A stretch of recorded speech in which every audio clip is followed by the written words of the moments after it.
Good morning.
Good morning, Judge.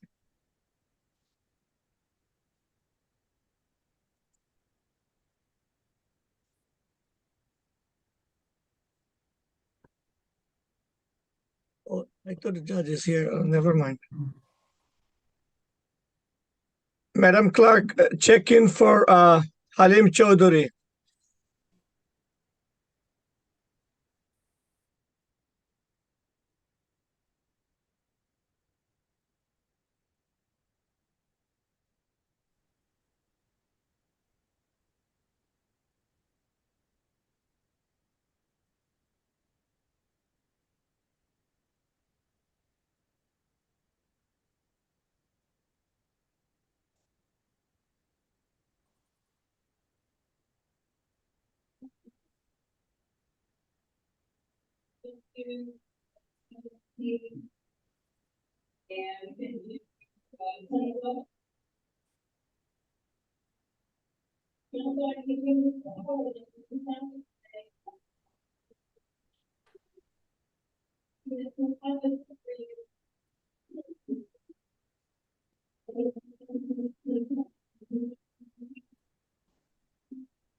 Okay.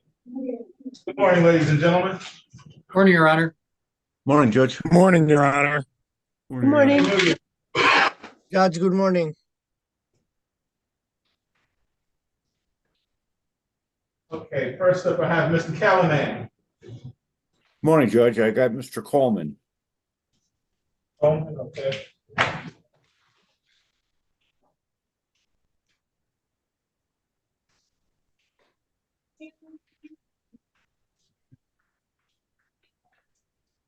Ready on the phone.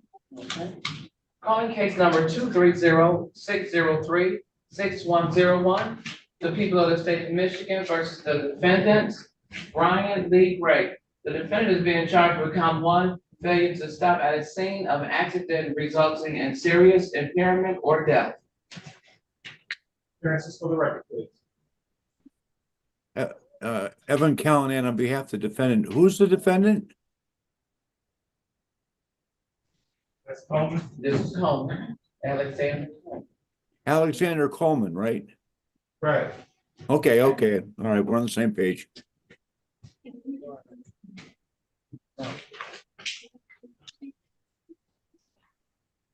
I haven't gotten any discovery on this yet, and we need to set it for an exam.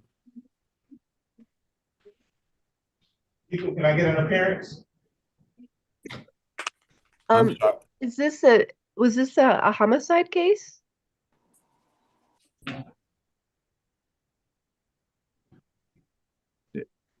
What my let me call directions I got says it's an imprisonment case. Right. Let me hang on a second.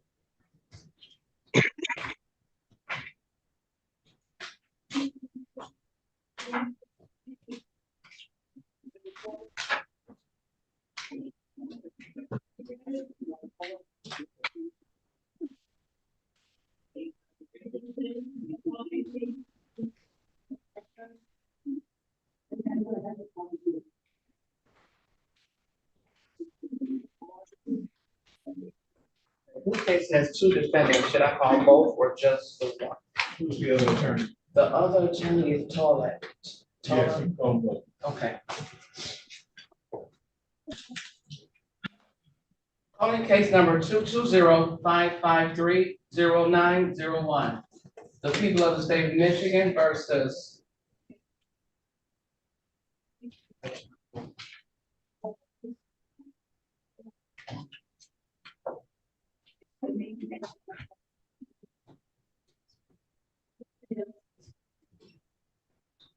okay, we have to strike that.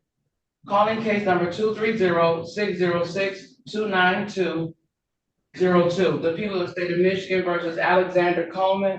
The defendant is being charged with count 1, unlawful imprisonment. Set for probable cause hearing today. Appearances for the record, please. Good morning, Your Honor. Shelley Drain for the people, P number 60249. Good morning, Your Honor. Evan Callanan on behalf of the defendant, P30564. And what's your pleasure, Mr. Callanan? Judge, we need to set an exam date.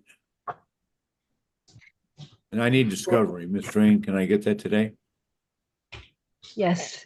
Thank you. We'll continue the plea of not guilty and set this matter for preliminary examination. What do I have on January 12th?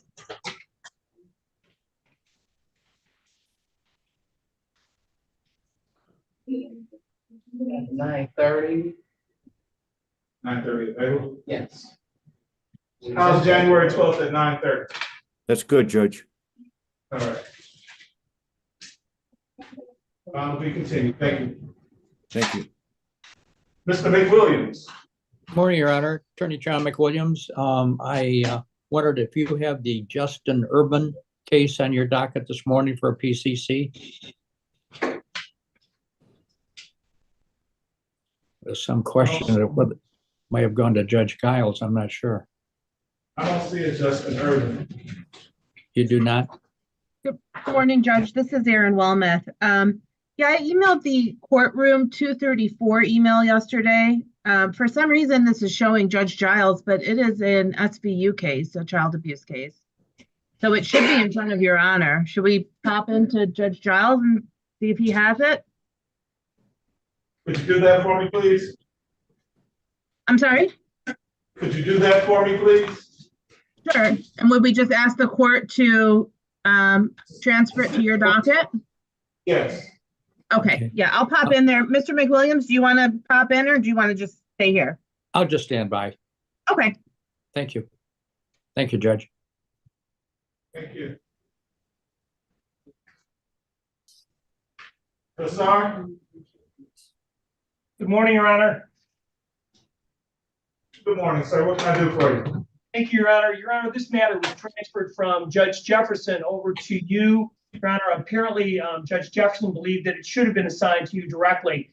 My client is Kyle Carson, and he's currently in Henry Ford Hospital, Maple Grove's inpatient program. We did send verification to you, Your Honor, and to Mr. Lockbeiler, who is also standing by. All I'm asking for, Your Honor, is another PCC date. We've already waived the 21-day rule. Is this likely to go to exam? No, Your Honor. It's not likely to go to exam? It is not likely to go to exam, Your Honor. Okay. So what are we gonna do? Your Honor, I'm simply asking for another PCC date. That'll give my client enough time to finish the inpatient program and be present. When is he gonna finish it? Your Honor, I've contacted Maple Grove. They're thinking earliest release date is the 10th, but they're not sure of it because they monitor it day by day. So if the court can continue it to the 18th, that I'm already scheduled to be down there on the 18th. That was the date that Judge Jefferson provided us. That would work out best for us, Your Honor.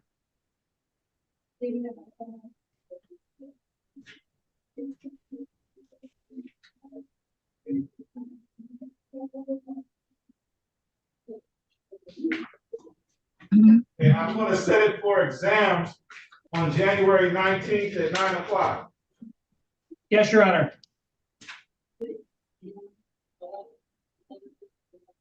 I'm gonna be continued. Thank you, Your Honor. Good day, Your Honor.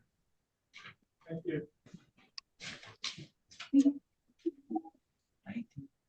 Mr. Whitey.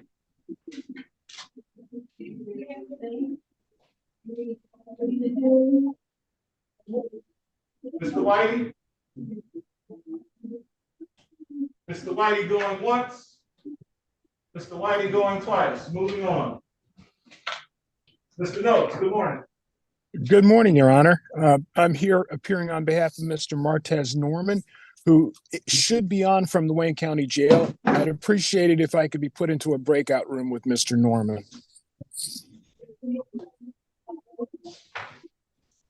I don't know if I have the jail here. The Wayne County Jail is appearing on Zoom right now. Oh, there he is. Sir, in Wayne County Jail, what's your name? What's your name, sir, in the Wayne County Jail? Christopher Story. What is it? Christopher Story. Can you get the deputy for me? Okay, I can't hear you. Can you get the deputy for me? Yes. Deb.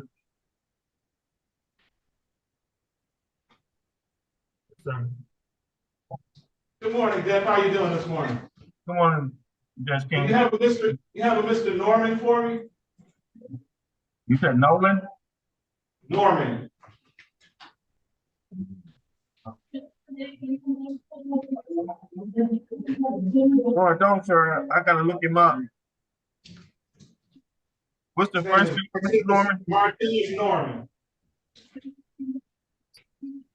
Let me look in the system, see if we still got him. Okay.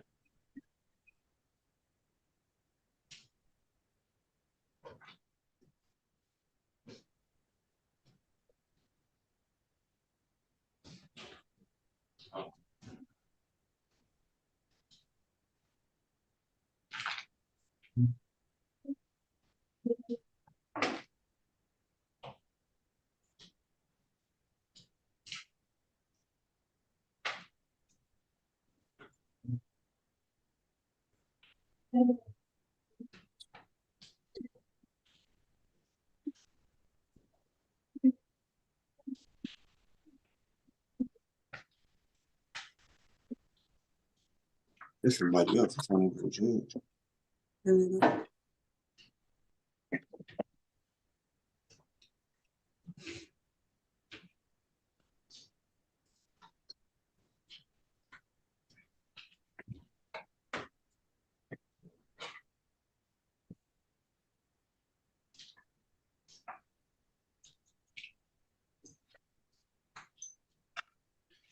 Excuse me, Your Honor, we don't have him in custody. He's not in custody? No, sir. Okay, thank you. Judge King? Yes, sir. Yes, given that he's not in custody, he was listed as in custody as of yesterday. What I would prefer at this time, if you don't mind, is to go ahead and schedule it for an exam date no later than 2 weeks out, and I'll be able to reach him and talk to him about what he wants to do with that before then. Waiving his presence for purposes of this hearing. Yes, Your Honor. The court will waive the defendant's presence, continue the plea of not guilty, and set this matter for preliminary examination. Now is January 17th at 9 o'clock. Judge, Martez Norman is the co-defendant for Alexander Coleman. And that was just set for January 12th at 9:30. Okay. January 12th at 9:30? Yes. That should work, Your Honor, provided I can locate my client who was released. But yes, go ahead and set it then, 9:30 on the 12th. And Ms. Drain, if you could get me the discovery, I'd appreciate it. I will send it to you right now. All right. Thank you so much. Thank you, Your Honor. Y'all have a good day now. You too.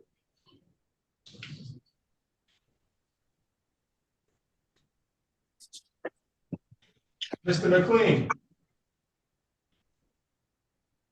Yes, good morning, Your Honor. Good morning, sir. What can I do for you? I am here for PCC on MD Khan, and I'm present with my client in my office. You here for who? MD Khan, Khan. Okay. You're ready on time.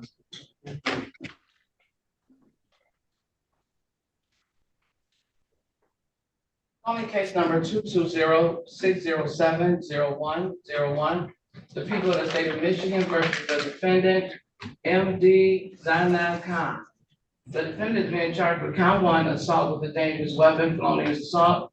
Count 2, domestic violence. Set for probable cause hearing today. Appearances for the record, please. Good morning, Your Honor. Shelley Drain for the people, P number 60249. And good morning, Your Honor. Kevin McLean, P80997, appearing on behalf of Mr. Khan, who is present on my side. Mr. Khan, could you state your name for the record, please? MD Jinnah Khan. Your Honor, I've had a chance to speak with Ms. Drain at a previous PCC, and at this time, we would like to set this matter for an exam. I previously did have my client waive the 21-day rule, and he is knowing and understanding of that. Court will continue to plea of not guilty and set this matter for preliminary examination. We'll set it for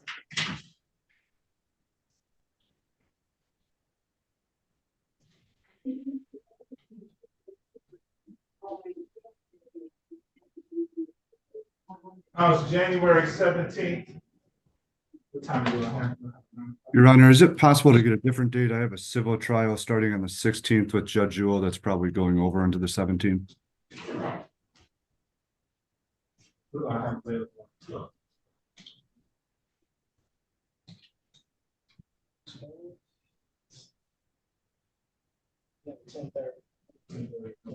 January 12th at 10:30. Thank you, Your Honor.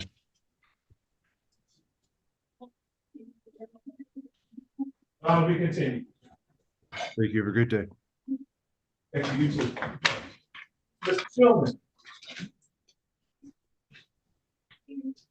Morning, Judge. I have a Trayvon Rollins.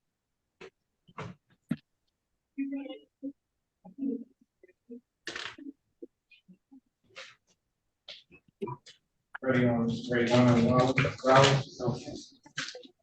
Calling case number 230-603-7601. People of the state of Michigan versus Rayvon Martez Rollins. The defendant is being charged with count 1, homicide, murder, second degree. Count 2, weapons, firearm possession by a felon. Count 3 and 4, weapons, felony, firearm. The defendant is a habitual Offenders have been given notice of probable cause today. Appearances for the record, please. Dominic DeGrazia, P69815 on behalf of the people. And good morning, Your Honor. Sanford Schulman, P43230 on behalf of Mr. Rollins.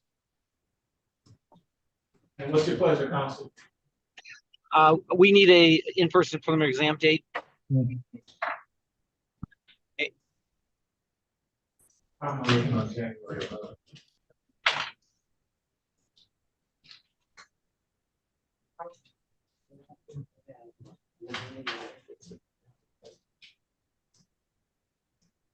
That's not possible. That's my homicide. 10, 30.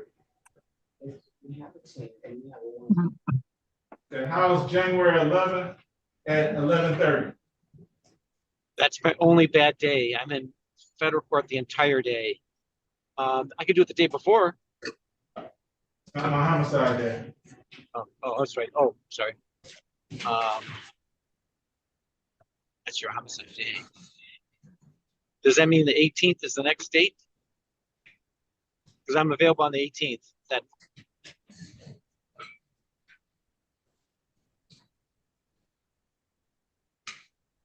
What am I looking like on the 16th?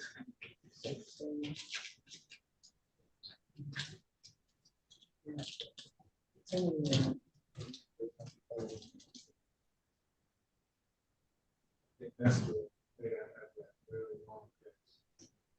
The 18th, yes. okay? Anytime that's good for you or the prosecutor is good for me. The 18th at 10 o'clock? That's fine with me, Judge. It's me too. All right. And January 18th. yep, 18th at 10 o'clock is fine. I think there is a problem with one piece of the discovery, but I'll talk to the prosecutor directly about it. Otherwise, we'll be ready to go. All right, thank you. Okay, thanks, Judge. Thanks, Dominic. Ms. Walrad.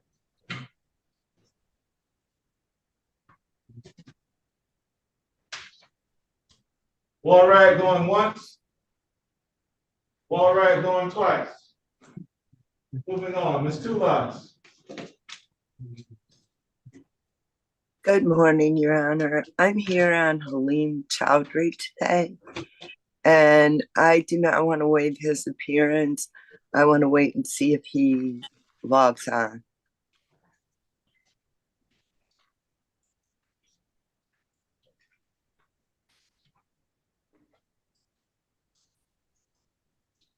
No such person is in our waiting room. I'll come back to you. Okay, thank you, Judge. Are you for Halim Chaudhuri? Yes. I'm the interpreter for Mr. Chaudhuri. That's great. We have everybody with Mr. Children. Mr. Magidson, good morning. Morning, Your Honor. I'm here on David Walker. Okay, ready on David Walker.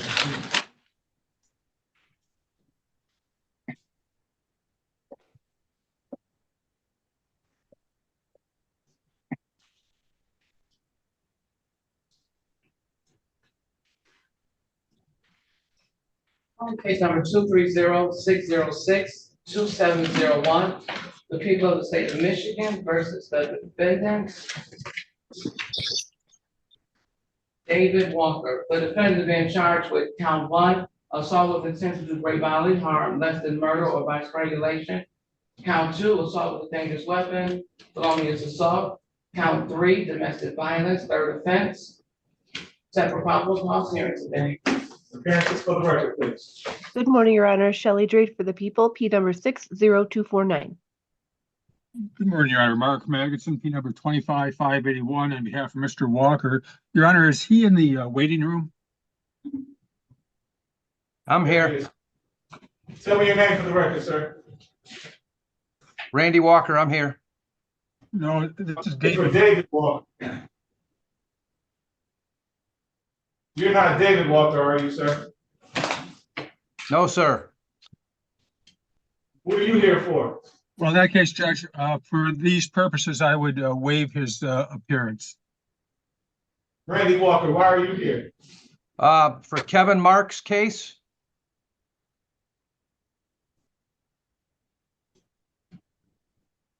I was told to be on Zoom this morning at 8:30.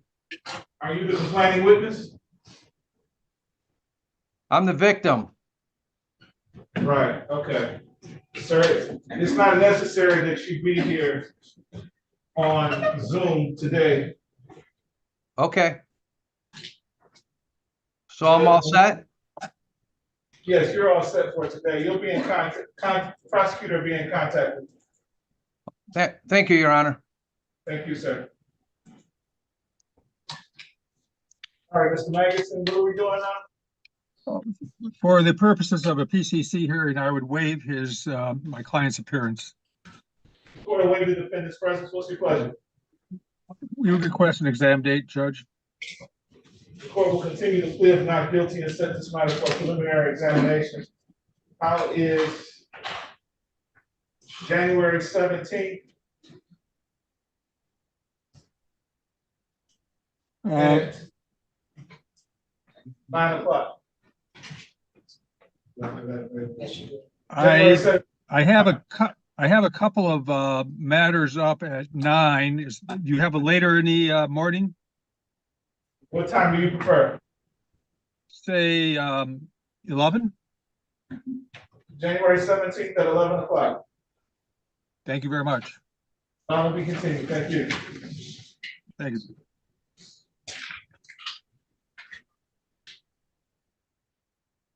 Mr. Schwab. Judge, real quick, Ms. Ripley and I have something to speak to you about on a future case, not today. Is there a good time for us to come back? I can see you're busy now.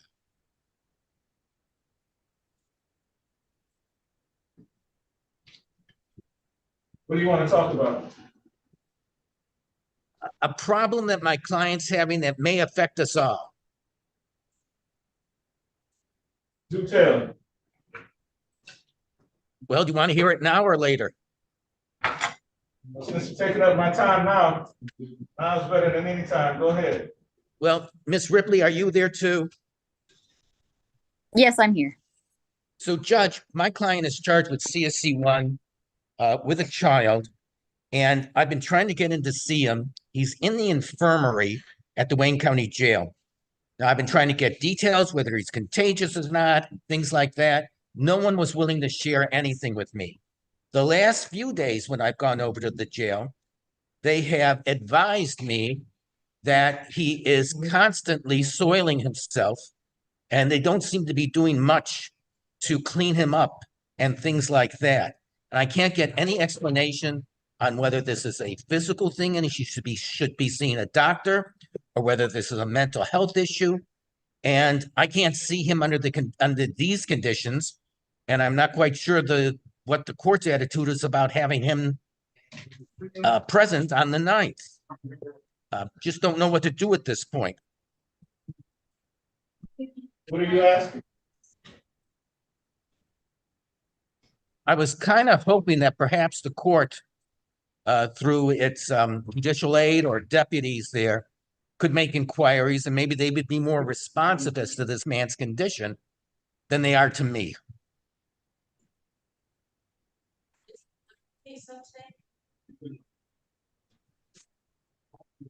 So you want me to find out what's going on with him? Yes, if this is something he needs treatment for, whether it's going to be, I mean, it's obviously interfering at this point with preparing for a preliminary exam on Tuesday, right, Ms. Ripley? Are they refusing to let you see him? They're not refusing, but they're also not cleaning him up either.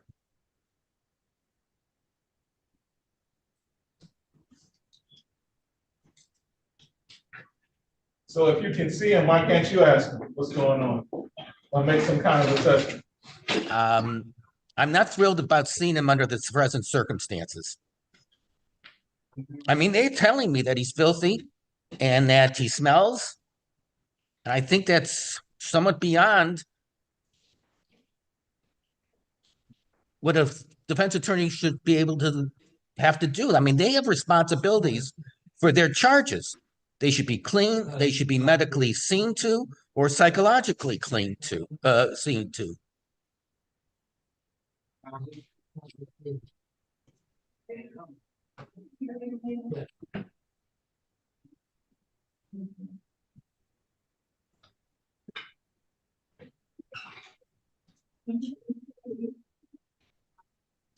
So how is it gonna make a difference if they tell me that he's just in a severe state of depression and refuses to wash himself? Where do I go from there?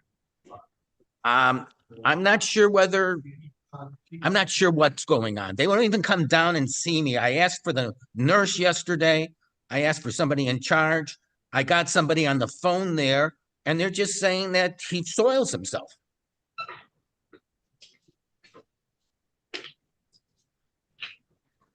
Are you asking me to order them to clean him up? I can't hear you, Judge. I'm sorry. Are you asking me to order them to clean him up? I have asked that, yes. And are you asking me to order that? I'm asking the court to see whether they would tell you whether there's a medical condition there, psychiatric, give us some details other than he's soiling himself.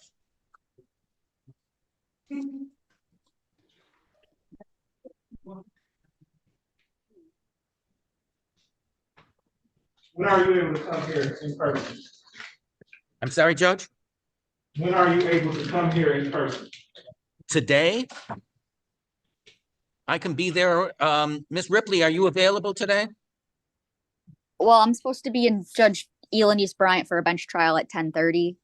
I'm not sure if she takes a lunch, but I could come during the lunch.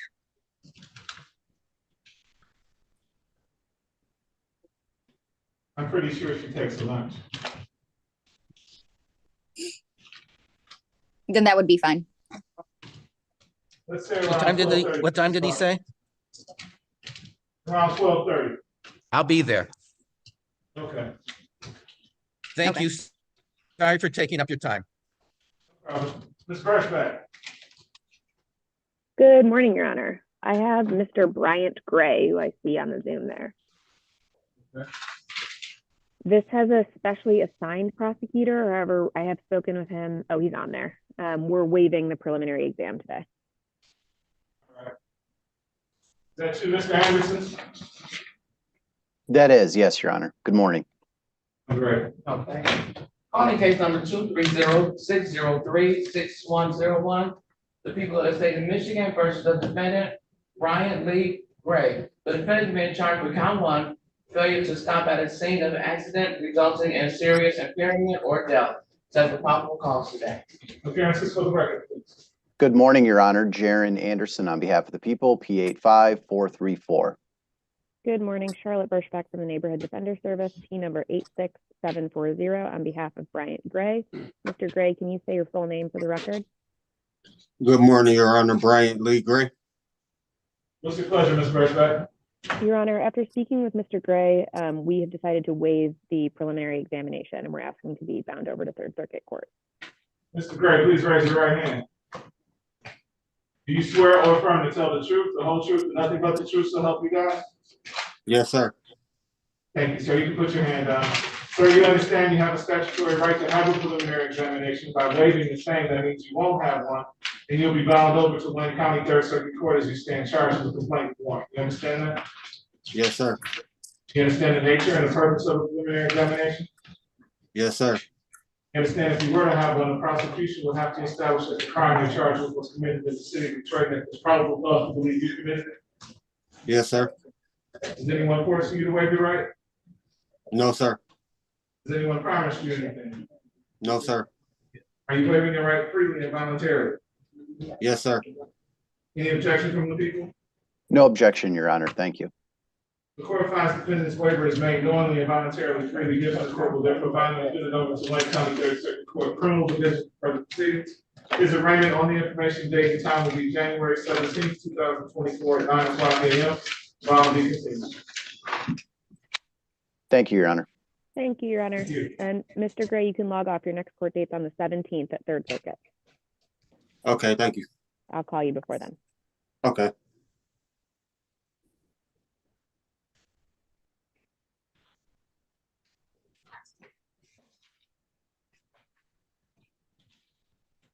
Yes, ma'am. Yes, good morning. Did you want Carlos Atkins in person or did you just want him on Zoom for the review? Or 1:30? Wayne County wanted to know. I don't think we need him in person. Okay. For a review. Thank you. Mr. Woodyard. Judge, good morning. I am here on Mr. Jamie Smith Jr. I'm sorry, Jason Smith Jr. We're simply going to schedule a preliminary examination. He's in the Michigan Department of Corrections. The prosecutor is here and we're ready to proceed. And we call ready on Jason Smith. Jason Smith Jr.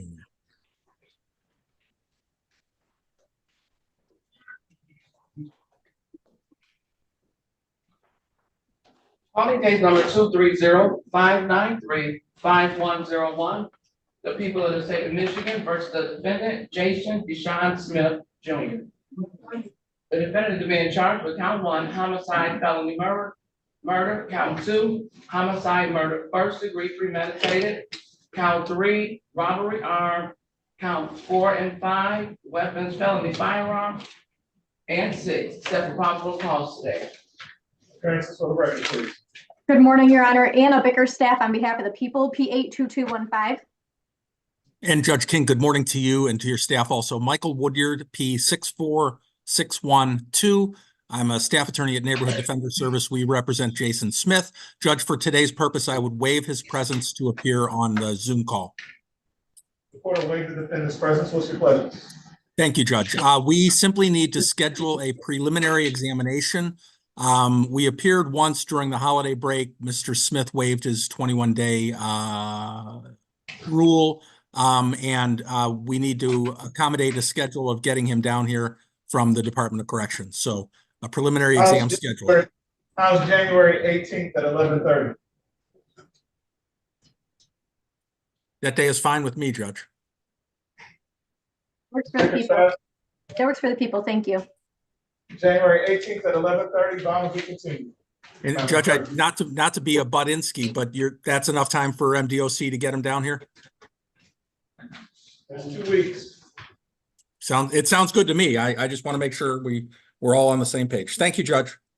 You said 11:30 on the 18th. Yes, sir. We'll see you then. Thank you, Judge. All right, thank you. Mr. Macon. Yes, Your Honor. I'm here on Christopher Story. He's in the jail. All right.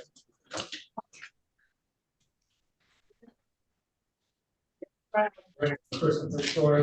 Okay. Calling case number 230-605-0201. The people of the state of Michigan versus the defendant, Christopher Story. The defendant is being charged with count 1, unlawful imprisonment, count 2, assault with intention to great bodily harm, less than murder or by strangulation, count 3, domestic violence. The defendant is a habitual offender. Third offense, no except for possible cause here. Appearances for the record, please. Good morning, Your Honor. Shelley Drain for the people, P number 60249. And good morning, Your Honor. Steve Mencken, P31562. I'm appearing on behalf of Christopher Story. And what's your pleasure, counsel? I'll set this for a preliminary exam. I will continue to plead not guilty and set this matter for preliminary examination.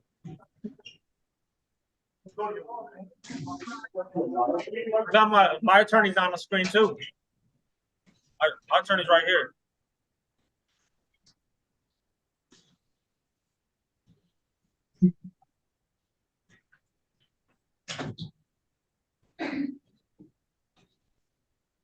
What do I have left on the floor?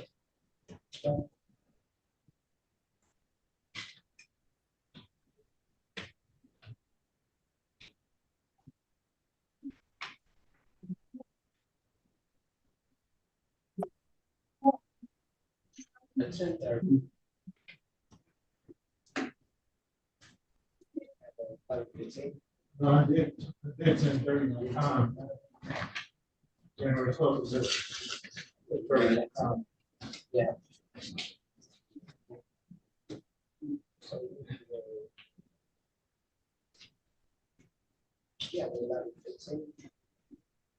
It's January 12th at 11:15. Let me take a look. On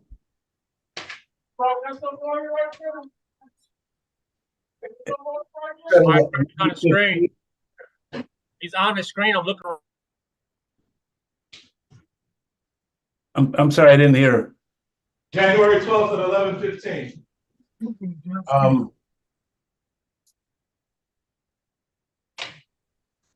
Okay.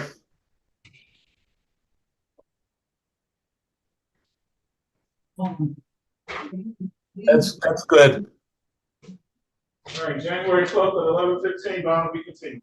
Yeah, Your Honor, I'm not sure if my client's on the screen, though. I'd waive his appearance. I did talk to him from the jail. I think we might have a different person there. Yeah, I need Mr. Story.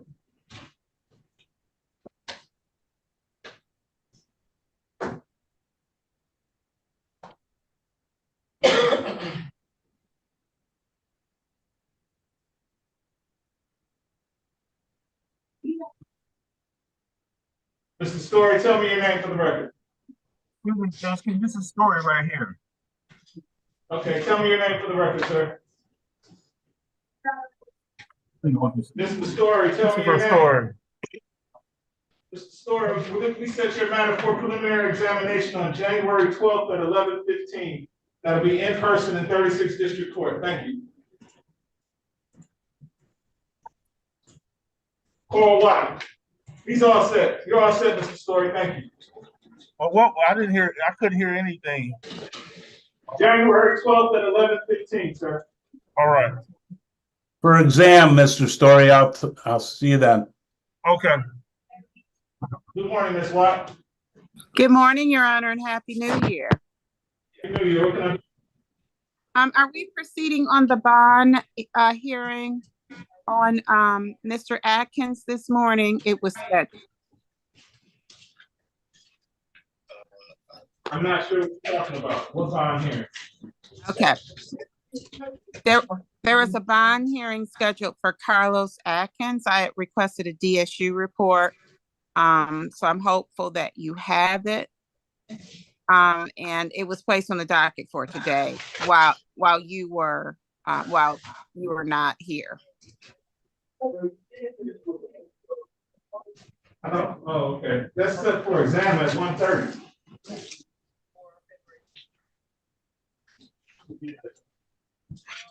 Okay. Okay, I thought she had scheduled it for a bond hearing today, an exam on the 11th, but maybe I'm wrong. Okay. Is that what you have? For the bond hearing at 1:30. I'm sorry. That's what I thought. You frightened me, Judge. Bond hearing at 1:30. 1:30. Do you have one? Yes, we do. Awesome. Am I able to get a copy, or I just have to wait until the hearing?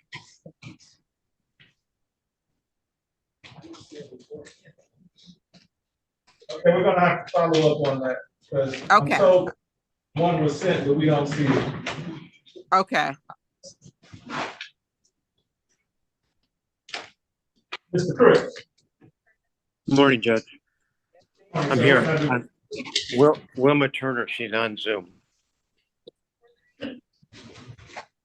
We just need a new date for a competency hearing. We don't have a report yet.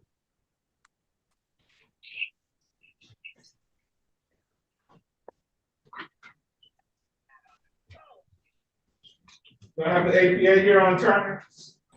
Yes, Your Honor. This was up yesterday. I remember this. Yes, Your Honor. It was up yesterday. You put it over to today for the specially assigned prosecutor to be here. Okay. Oh, Turner.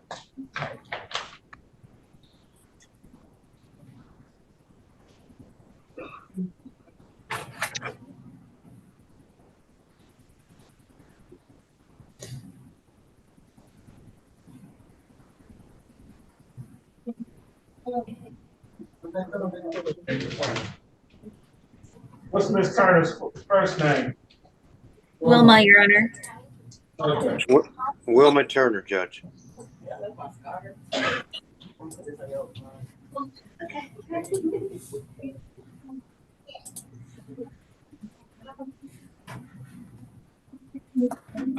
Calling case number 230-588-1501, the people of the state of Michigan versus Wilma Turner.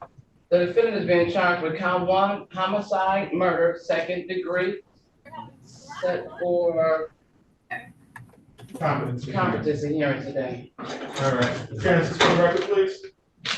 Good morning, Your Honor. Bryn Kurt on behalf of the people, P84009. Good morning, Your Honor. David Cripps, P34972, appearing on behalf of Wilma Turner, who has joined us by Zoom.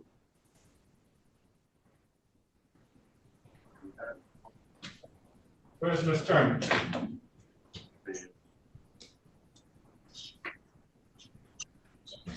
I don't see Ms. Turner. Well, she told me she was on. She sent me multiple text messages waiting for me to get on Zoom. Okay. Are you willing to waive her presence for purposes of this hearing? Yes, I am, Your Honor. Or to waive the defendant's presence? There's a date time set for a competency hearing. It's my understanding we don't have a report back from the forensic center. Is that correct? That's correct, Judge. Has anyone been in contact with the forensic center to see when one may be forthcoming? I have not, Your Honor, but I can.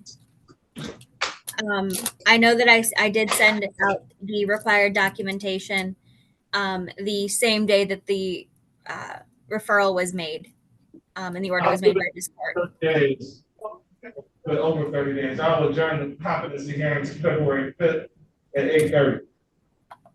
Yes, Your Honor. I will reach out to the forensic center and see if we have an update. All right, thank you. Thank you, Judge. Have a good day. You too. Mr. Chris got another case. This other case is Jermaine. You're also here on Nolan, Mr. Crooks? Which case is that, Judge? Jermaine Nolan? I couldn't hear you. I'm sorry. Jermaine Nolan. What was the last name? Nolan, Nolan. Yes, I am. Ready on Jermaine Nolan. Okay. Calling case number 230-605-5401, the people of the state of Michigan versus Jermaine Nolan. The defendant is being charged with count 1, criminal sexual conduct, first degree relationship, SOR notice, HIV, STD testing. The defendant is a habitual offender, for this notice. Appearances for the record, please. Thank you, Your Honor. Erica Moses on behalf of the people, P78491. David Cripps, P34972, appearing on behalf of Mr. Jermaine Nolan. What's your pleasure, Mr. Cripps? Well, Judge, I don't have discovery yet, and I know we want to set up for an exam. All right, you waiving your client's appearance? Yes, I am. He's in the Wayne County Jail. Court of waive the defendant's presence, continue to plead not guilty and set this matter for examination. How am I looking on January 17th? 17th.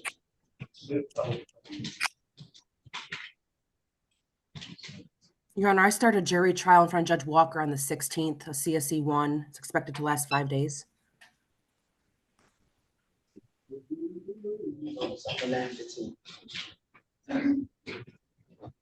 I have anything left on the 12th?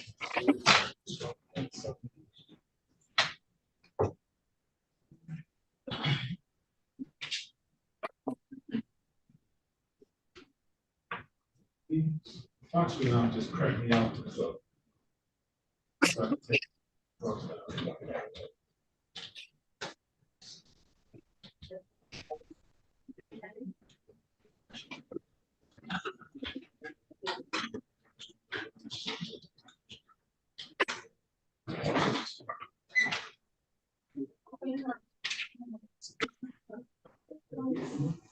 This is all the things. 17, 18.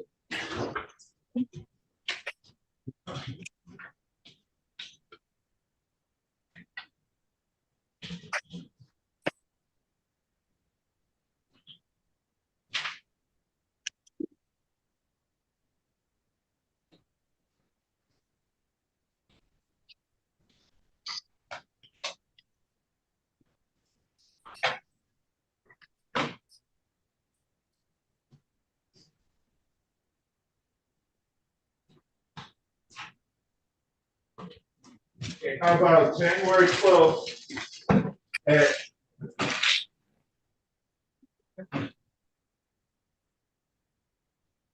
What time, Your Honor? I could do it in the afternoon.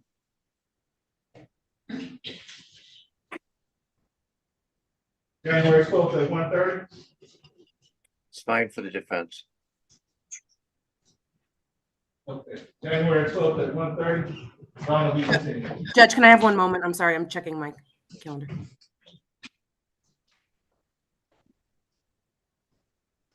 Yes, sir, that works. Thank you.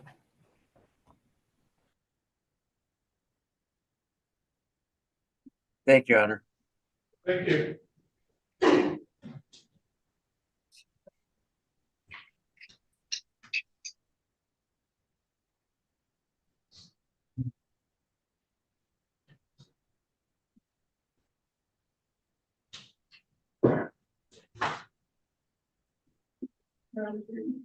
Okay. Mr. McWilliams.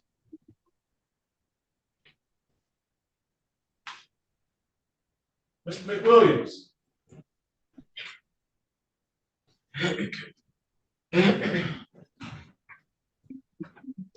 Yes, Your Honor.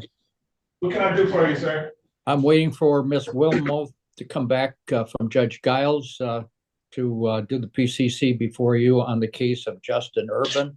He's the gentleman that we continue to see flashed on the camera from the jail. Ms. Wilmot is here. Okay. I'm here, and I spoke with the clerk who informed me they were going to transfer the file over. So We're all set. Yes. Go ahead, Paul. Okay. Calling case number 230-605-9401. The people of the state of Michigan versus Justin Cameron. The defendant is being charged with count 1, criminal sexual conduct in second degree, person under 13, defendant 17 years of age or older, HIV and STD testing notice. Count 2, criminal sexual conduct, second degree, person under 13, defendant 17 years of age or older. Several probable cause hearing today. Appearances for the record, please. good morning, Your Honor. Erin Wilmeth, P82085, appearing on behalf of the people. And good morning, Your Honor. I'm Attorney John McWilliams, P17565, on behalf of Mr. Urban, who is on the Zoom with us, and we're prepared to go forward with the PCC. Sir, tell me your name for the record. My name is Justin Urban. Your Honor, at this time, we will be asking for an in-person preliminary examination as soon as possible. And I would also ask for a DSU in the interim for a pretrial services referral. The court will continue to plead not guilty and set this matter for preliminary examination. How's January 12th at 10:15? Not good, Judge. I could do it any day from the 8th to the 12th. So that would be 8, 9, 10, 11. Your Honor, just for purposes of scheduling, so I see you looking at your calendar. I am right now scheduled to start a jury trial on the 10th. If you recall, I did schedule an exam in front of you in the afternoon on the 12th because I was worried that the morning of the 12th, I wouldn't be done with my trial or we'd be wrapping things up. So I would be not looking good for the 10th, 11th, or morning of the 12th. Would that leave us to the 8th? Is the 8th possible, Your Honor? No, it's not. I'm jam-packed on the 8th. Okay. Looks like I have to go to January 17th. Well, I wish we would do it a little bit sooner, but I'll be satisfied with 17th. I'm completely available on the 17th for any time. January 17th at 9 o'clock? Well, strike that, because he's in custody. Let's do January 17th at 10 o'clock.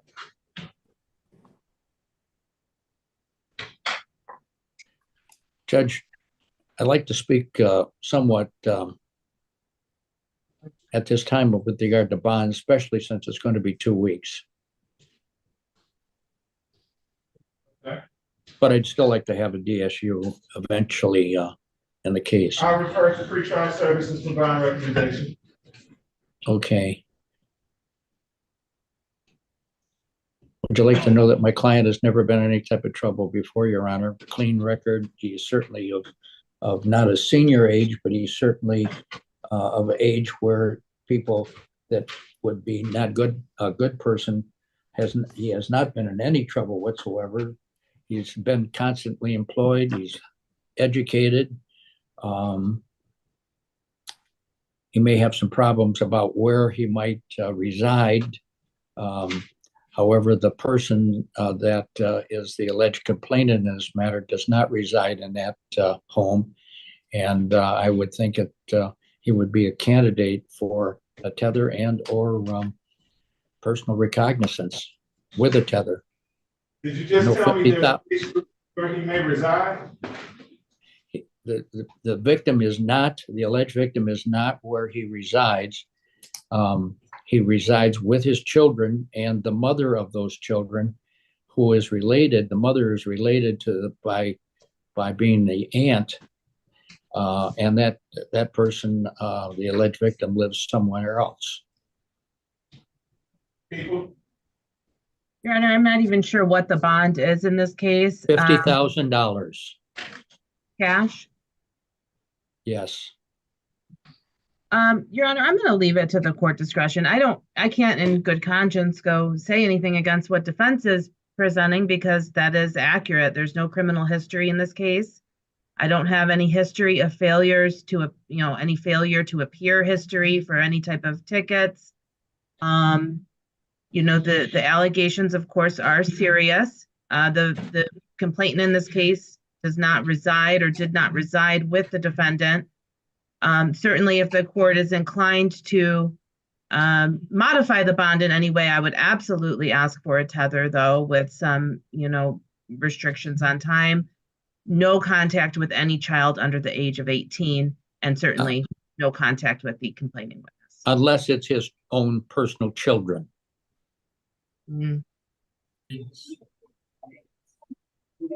I don't know. I would assume CPS is involved with as it relates to that. Well, I usually in these type of cases ask for no contact with any children. Well, he's had no problem whatsoever with his children, and the mother of the children are there in that residence also. Perhaps no unsupervised contact. These are very serious allegations involving a tender age child. And so my biggest concern is if the court is willing to give some consideration as to bond, so he's not in custody, my concern is to make sure that children in the community, including his own, are protected until this case goes through the process. We'll go with the. What's the alleged relationship with the complaining witness and the defendant? There's no blood relationship. They were brought over by the mother of the victim's mother, who are sisters, and this child was brought over for babysitting purposes. He was in a relationship with the complainant's maternal aunt, and was. I wasn't in no relationship with her aunt. I was in a relationship with my own children's mother. I was never in a relationship with the aunt whatsoever. And the aunt and her boyfriend. Hold it just a minute, please, Justin.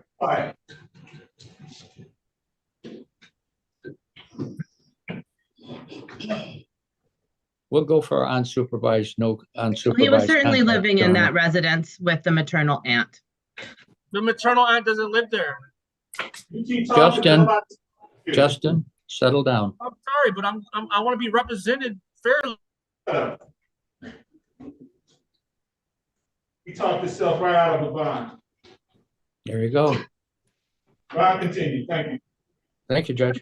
Your Honor, I'm sorry, just one last thing. I had sent over a protective order to the court yesterday. I sent it to the courtroom 234 email, but I just forwarded it to your email, Your Honor, because Ms. Reynolds is out. I will need that signed so I can complete discovery to Mr. McWilliams. Thank you. Take a look at that right now. Okay, any issue, of course, let me know. Thank you. Thank you, Judge. Judge, good morning, Thank you, Judge. Aaron. This is Carlesimo. Can I get a breakout room with my client? I haven't talked to him. Who is your client? Victor Randall. I see him on the screen, Judge. Okay. Thank you.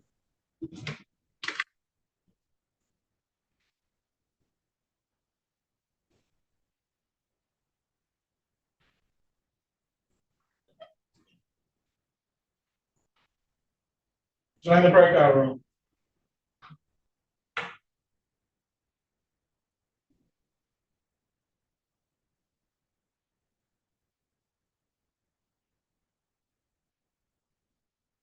Mr. Urban is all set.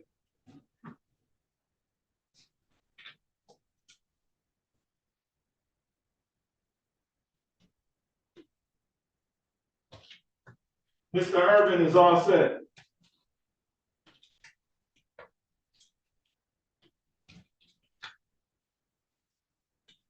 Mr. Brown, what can I do for you? Your Honor, I'm here. My attorney should be in the courtroom, Matt Forrest. I'm here for a case, PCC. I don't see him on my doc. Very first one. Let's see what my doc. Oh, no, I hit the wrong doc. I'm sorry.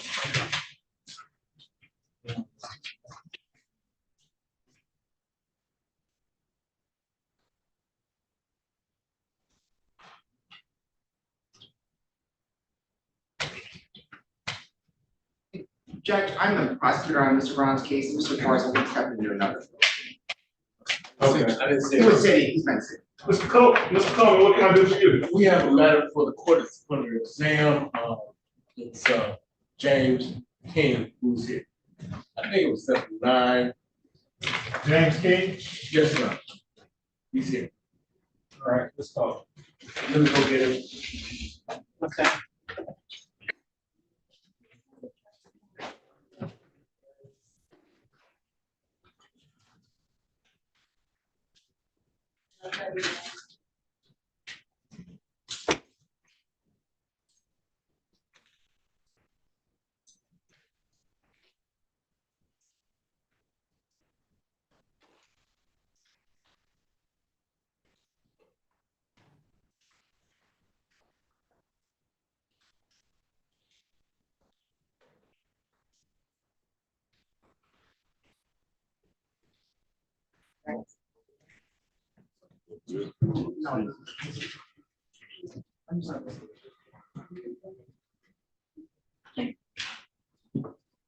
Calling case 2360169, people of the state of Michigan versus James Devon King.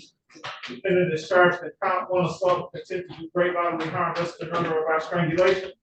Count 2 aggravated assault. Defendant has a habitual offender third offense notice. Appearances for the record, please. Jessica David for the people PA-643. Good morning. Happy New Year. Morning, Your Honor. For the record, Sterling Coleman on behalf of James King, P43321 Avenue. Tell me your name for the record, sir. My name is James Devon King. There's a date and time set for preliminary examination. Are we ready to proceed? Your Honor, the complaining witnesses and victim are not present at this time, and that you can have proceed without it. Judge, I would move to discuss. So order, the court will dismiss this matter without prejudice. Thank you again. Yeah, I'm just gonna. Excuse me. Yeah.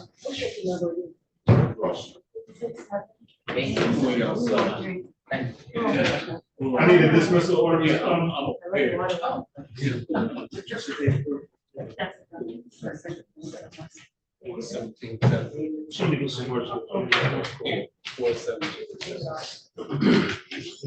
James, what do you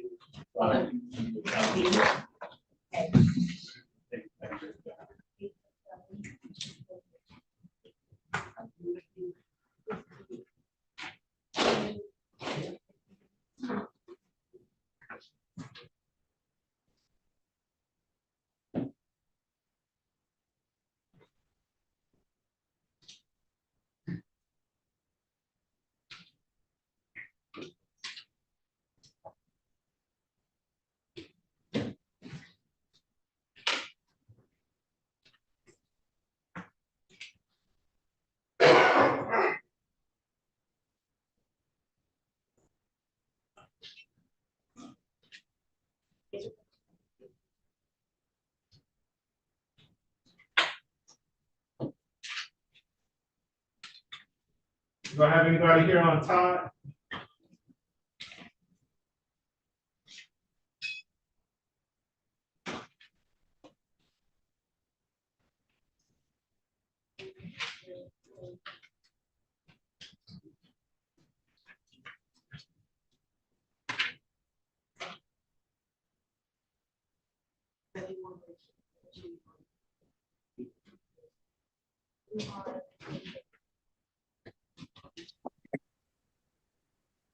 Mr. Carlissimo, you ready? Are you Yes, ready, sir. Mr. Carlissimo? Judge, whenever you are, Judge. We're ready on Rondo. Okay.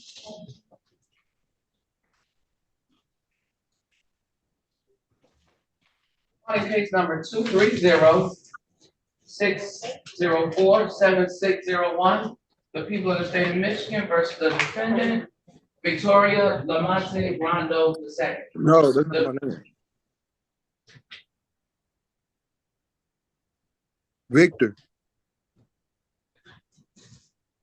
His name is Victor Lamont Rondo. Victor Lamont Rondo, okay? The defendant is being charged with count 1, assault with a dangerous weapon, felonious assault.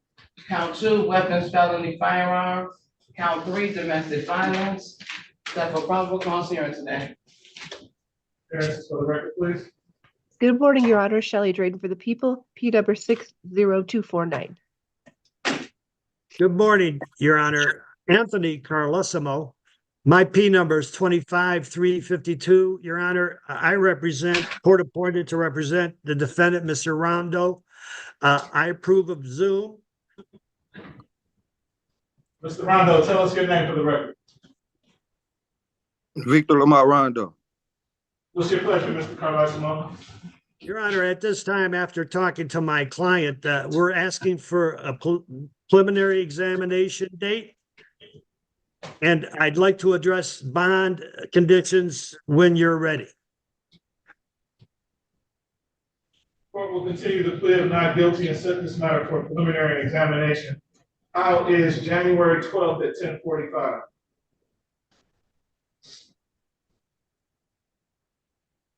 I got court. Your Honor, I'm sorry, Mr. Rondo, you got court? Yeah, I got court for my missed my traffic tickets on the 12th. But I can go to both of them. I don't think it's till like 1:30. Okay, well then fine, Judge. That'll work, Judge. What time again on the 12th? 10:45. And that's in person, correct? Yes, sir. Okay. January 12th at 10:45, bond will be continued. Judge, let me address bond if I could, please. The conditions of bond, he's presently released on a tether. I guess he's confined to his home 24 hours, 7 days a week. He indicates that because of this case, he lost his jobs. He's hopeful that going back, he might be able to get his jobs, 2 jobs. Your Honor, I'd ask if you could possibly modify the terms of his bond so that he can be free from 6 in the morning to 6 in the evening, with the condition that he stay away from the complaining witness, Your Honor. He should have no contact with her. He should be nowhere near where she lives or where she works. Thank you. So why does he need 12 hours out? That's my shift. Mute yourself. Unmute yourself. Yes, Judge. Judge, that's just my idea. He didn't ask for 12 hours. That's just something I think that will cover him. I suppose we can get more restrictive if necessary. At this point, Judge, he needs to get his jobs back or look for other work if he can't. That's why I'm asking for 12 hours. It's not his request. It's just my idea.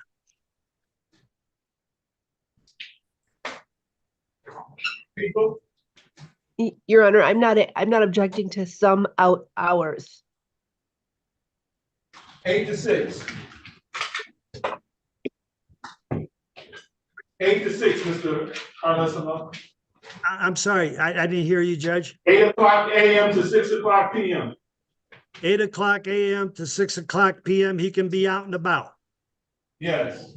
Thank you, Your Honor. I appreciate Can you it. send That'll help. send an order to that effect, okay?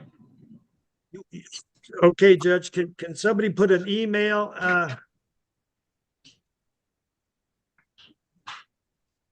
in the chat so I know where to send it?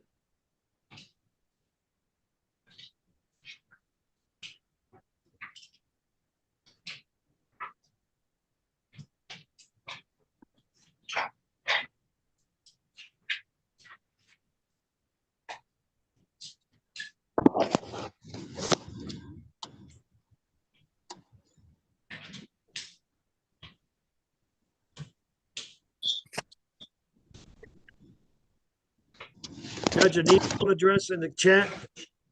I just sent it to you. Thank you, Judge. And that court date is at 36, correct? Yes, sir. Mr. Brando, you can call me with questions, okay? You don't need to ask questions now. You call me. I got all the answers for you. Okay. Okay, we're ready on Brown. Okay. Calling case number 230-605-3801. The people of the state of Michigan versus the defendants, Jawan Marquise Alexander Brown. The defendant is being charged with count 1, homicide, manslaughter, involuntary, separate probable cause hearings. Appearances for the record, please. Good morning, Your Honor. Max Beisel, P77513 on behalf of the people. Good morning, Your Honor. Matthew Forrest, P73168, appearing on behalf of Juwan Brown, who's present. Mr. Brown, tell me your name. Juan Brown.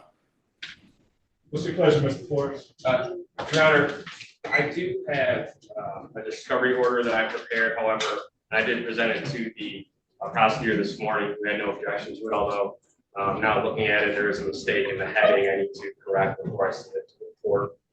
So I would send that later today if the court would allow me to.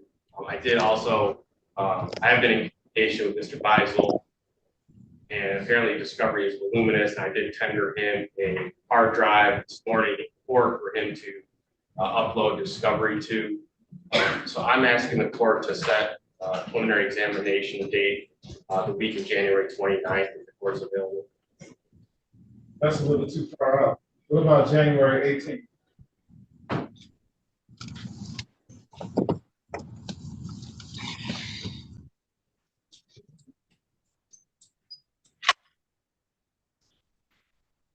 That works for the people.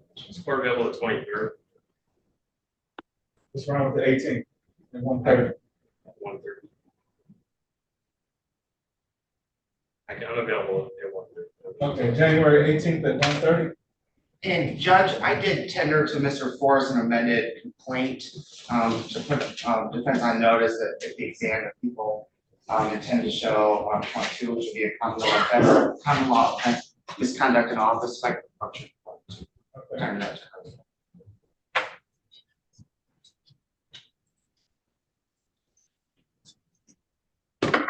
And you acknowledge receipt of this, Mr. Forrest? Yes, Your Honor. All right. Okay. Ronald, we continue. Thank you. Thank you, Judge. This can go on. Okay. Mr. Mihas. Yes, sir. How are you? Good morning. Good morning. I'm here for Mr. Tyrese Jones. Okay. Bring on Jones. And the first case is 230-567-9201. The people of the state of Michigan versus the defendant, Tyrese Martez Jones. The defendant is being charged with count 1, weapons, firearms, discharge in or at a building. Count 2, stalking, aggravated. Count 3, assault with a dangerous weapon, felonious assault. Count 4, weapons, felony, firearm. The defendant is a habitual offender, 4th offense notice, 7th probable cause hearing. Appearances for the record, please. I'm sorry, we have a second case too. Oh, okay, go ahead. Defendant's second case is 2305678501. The defendant is being charged with count 1, explosives, sending with intent to frighten. Count 2, stalking or aggravated. The defendant is habitual felony, fourth offense known as separate causes. Both these cases are separate probable cause here. Appearances for the record, please. Good morning, Your Honor. Shelley Drain for the people. P number 60249. I'm on both cases. Good morning, Your Honor. Harry Mihas on behalf of Mr. Jones, P number 66417. And likewise, I'm on both cases. All right, and what's your pleasure, sir? Your Honor, I'd like to set this for an examination.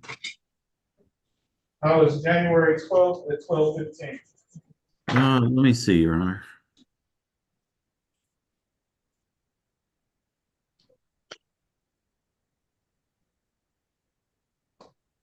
And just for the sake of making sure I'm not late, 12:30.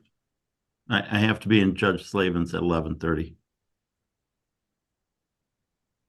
I'm sorry, can you repeat that? If I could do at 12, in Judge Slavin's at 11:30. So I think I'll be there at 12:15, but it could be 12:30. 12:30 slot is taken. We'll be there at 12:15, Your Honor.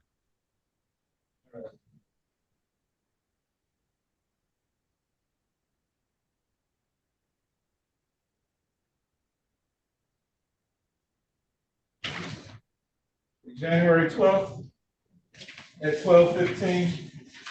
Bond will be continued. Thank you, Your Honor. Mr. Jones, I'll be up to see you soon. Okay?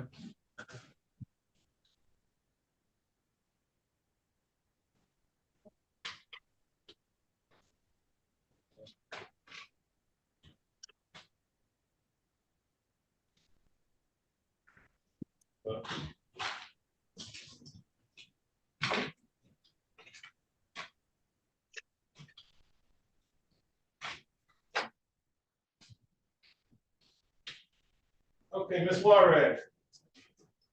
Good morning, Your Honor. I believe in the Zoom. Sorry, say that again. I'm sorry, I have Miss Asia Pratt Cohen, who is present in Zoom.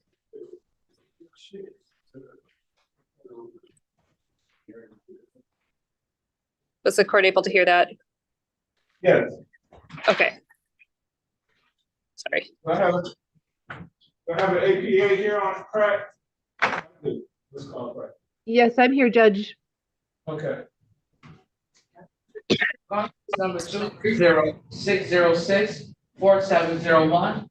The people of the state of Michigan versus the defendant, Asia Sierra Pratt Cohen. The defendant is being charged with count 1, home invasion first degree, count 2, assault or assault and battery, count 3, malicious destruction of personal property less than $200, count 4, domestic violence. The defendant is a habitual offender, third offense notice, that's probable cause. Appearances for the record, please. Good morning, Your Honor. Shelley Drain for the people. P number 60249. Good morning, Your Honor. Alrad P85665 on behalf of Miss Asia Pratt, who's present via Zoom. I have not had an opportunity to speak to Miss Pratt because the phone number that came in on the appointment was not working. So I would ask if we could have a breakout room after this appearance, but Miss Pratt, could you see? Right. Tell me your name, Miss Pratt. Asia Pratt. What's your pleasure, Ms. Walrat? Your Honor, we do have paper discovery. We don't yet have digital, but I would like to ask if that has been sent yet, and then set this case for an exam date. The court will continue the plea of not guilty and set this matter for preliminary examination. Let's set it for, how is January 12th at 10:15? That would.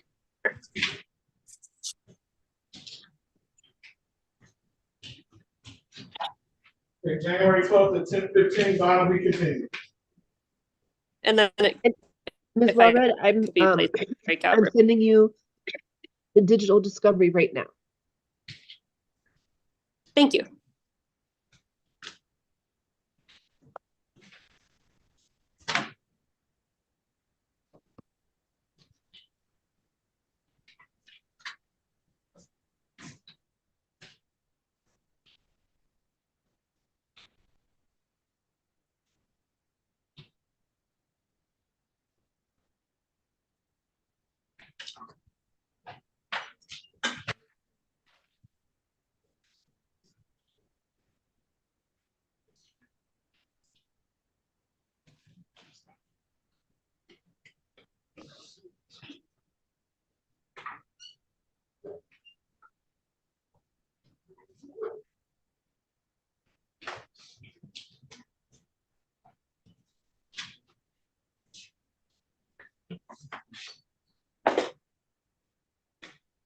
You're all set, Ms. Pratt.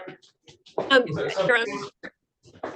if I stay in a breakout room with her, we need to exchange working contact information. Okay, hold on. Thank you.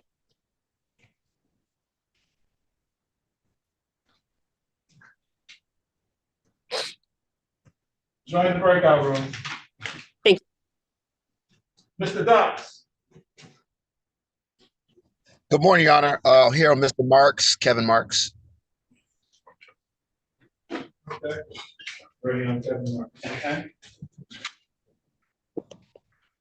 Calling case number 230-604-6401, the people of the state of Michigan versus the defendant. Kevin Dwight Marks II, the defendant is being charged with count 1, robbery unarmed. Seven probable cause of death. Appearances for the record, please. Good morning, Your Honor. I'm interested. Daniel Lynch appearing on behalf of the people, P number 84589. And good morning, Your Honor, and your staff, Attorney Quentin Dox, P number 79657. On behalf of my client, Mr. Kevin Marks, I'm asking the court to waive his presence for the purpose of this hearing, Your Honor. Court will waive the defendant's presence. What's your pleasure?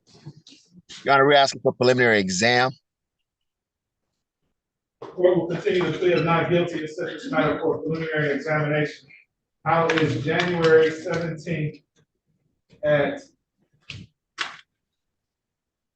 9 o'clock? That's perfect, Your Honor. I was hoping he was gonna pick that date. Works well for the people, Your Honor. All right, January 17th at 9 o'clock, bond will be continued. Thank you, Your Honor. Thank you.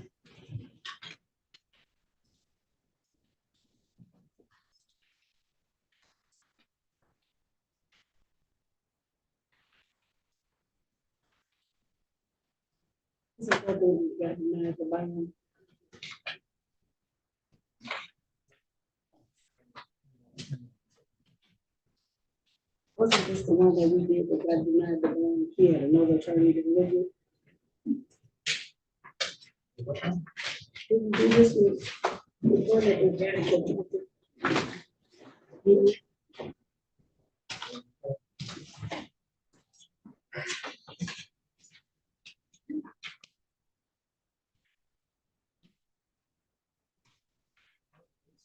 Okay. Sorry about that.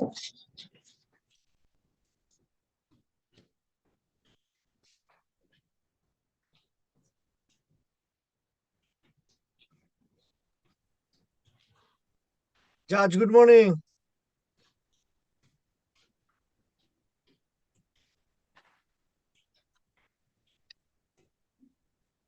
Yes, sir. Can I help you? Judge, I was here for Mr. Chaudhary. I wonder. So, Ms. Tulas, what are we waiting on for Mr. Children? Your Honor, since the last PCC, I have had no contact with Mr. Chowdhury. I did speak to his daughter yesterday. She has had no contact with him. Nobody knows where he is. I do not want to proceed without him being present. Sounds like he's going to be capious then. Yes.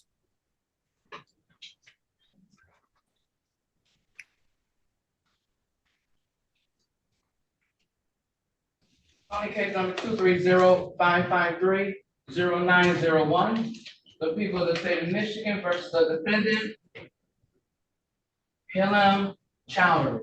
The defendant is being charged with count 1, assault with a dangerous weapon, felony is assault. Count 2, domestic violence, probable cause hearing today. Appearances for the record, please. Good morning, Your Honor. Shelley Drain for the people. B number 60249. Good morning, Judge. I'm Syed Zaman, the interpreter for Mr. Chaudhuri. Good morning, Your Honor. Kathleen Tula is appearing on behalf of Mr. Chowdhury, P63138. And where's Mr. Chowdhury? I have no explanation for why he is not here, Your Honor. I have not had any contact with him since the last probable cause conference. I did speak to his daughter yesterday. She does not know where he is either. Court is going to issue a case, this revoked bond and set the new bond at $25,000 cash sure. Thank you, Your Honor. Thank you. Everyone have a wonderful day. Happy New Year. Happy New Year to you, Judge, and everybody. How you doing? Doing well, Judge. How are you? Good. What are you here on? Mr. Neely, I think they're calling down for him right now. Mr. Neely? He's on at 10 o'clock. Yes.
Curious, Judge, could you bring yourself to root for Michigan on Monday?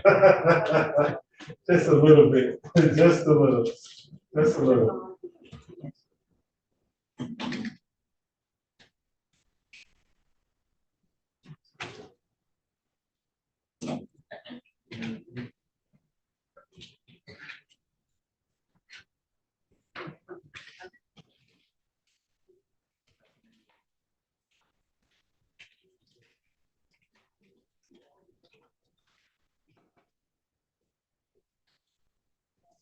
Strangers.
Have we seen Ms. Diallo? No, Your Honor. Okay. It's gonna be a dismissal. Whenever Ms. Diallo comes, it's gonna be a dismissal. Okay, let me contact her.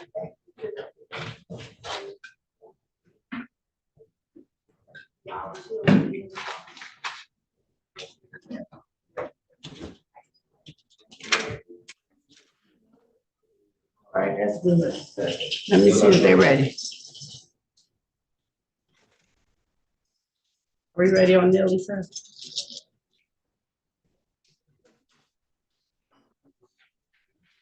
Yeah, we're ready for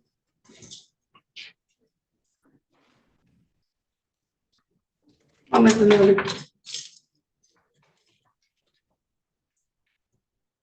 We'll stand behind that chair right there. Sorry.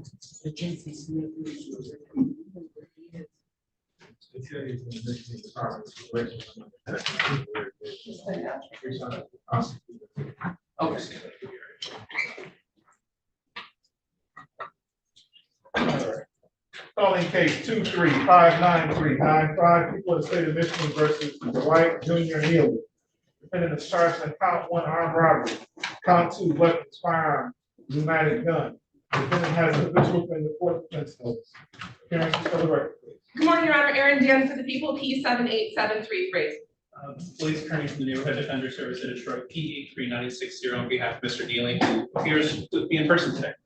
Tell me your name for the record, sir. I didn't hear you. Dwight Neely Jr. There's a date time set for preliminary examination. Are we ready to proceed? Unfortunately, Your Honor, I was just out in the hallway speaking to my victim advocate, Ms. Williams, Jennifer Williams, this morning, which is why I walked in just a couple of minutes late. And she informed me that she did speak to the complaining witness yesterday, who did confirm who is coming. He is an elderly gentleman who has a cane. She set up a cab ride for him and just spoke to the cab company. So the cab company went to his place of residence twice, and that she just tried calling the complaining witness, and it went to voicemail, and the voicemail box was full. So, Judge, I don't know exactly what time it is, but just a couple of minutes after 10. It's 10:06 a.m. At 10:06 a.m., Judge, the people are unable to proceed. It's possible he'll walk in here in a couple of minutes, but based on those representations, I'm inclined to think that he's not coming. I concur with Ms. Dan. The complaining witness failed to identify anyone in the photo array in this case, despite representations of them being face-to-face the same day. So I believe he does not identify. So I would dismiss it. All right, I don't hear any good cause why the court should adjourn this matter, particularly since the complaining witness a ride was arranged for them and they failed to take advantage of that. Court will dismiss this matter without prejudice. I need a dismissal order, Mr. Kenneth. All right.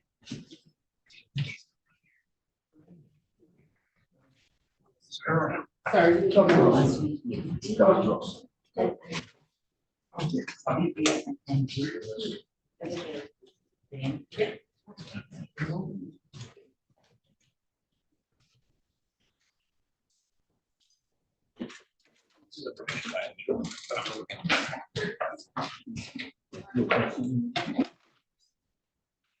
Happy New Year, George.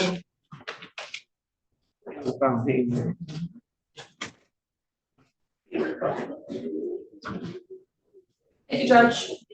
Happy New Year. Happy New Year.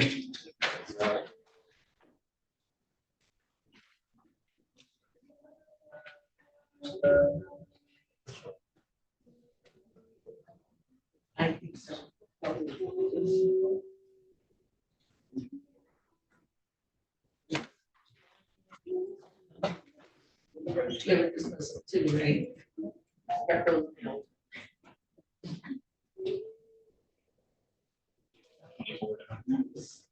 His birthday.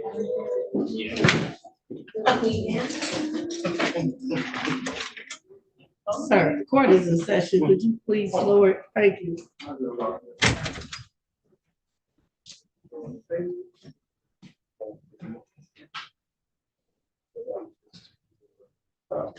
Well, 29.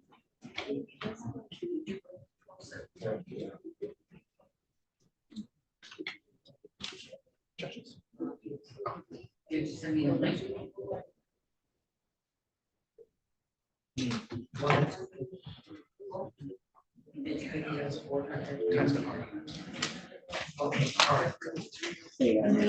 Thank you.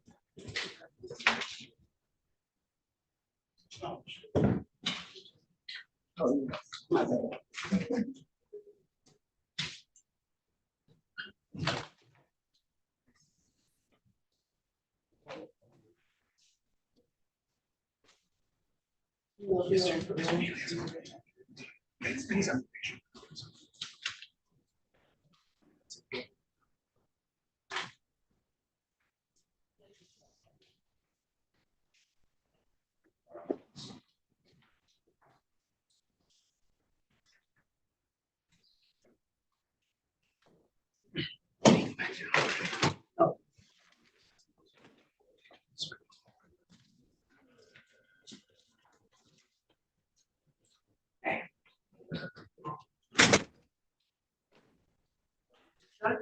Yes.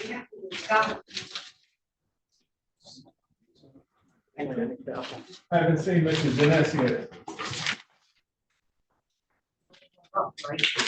Yes.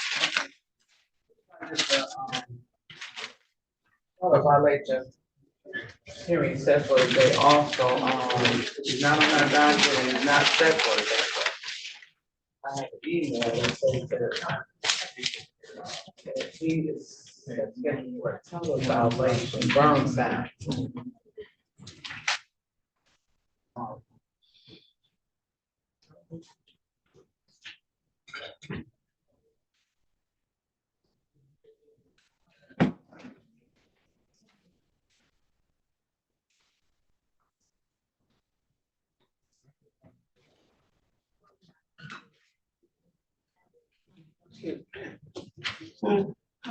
I mean, they want to do the main come I'm thinking about where they stand, where they come out. You try to find out where you can rent them out at. You try to find out where he's located in. You gotta go on Oldest. Give me a second, as soon as I get done. I got you.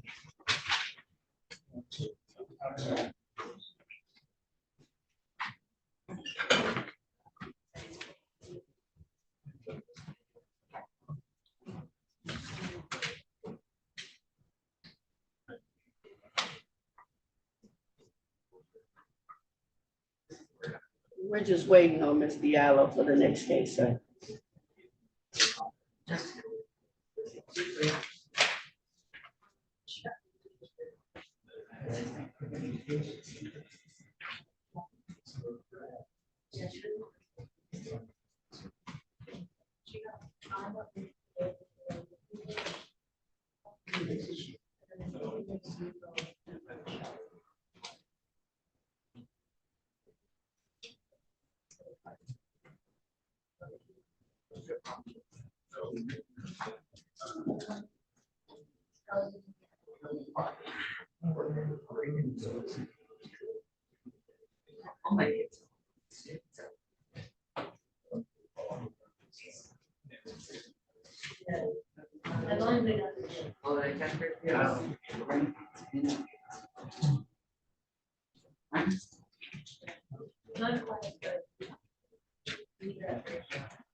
Here you go.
Yeah.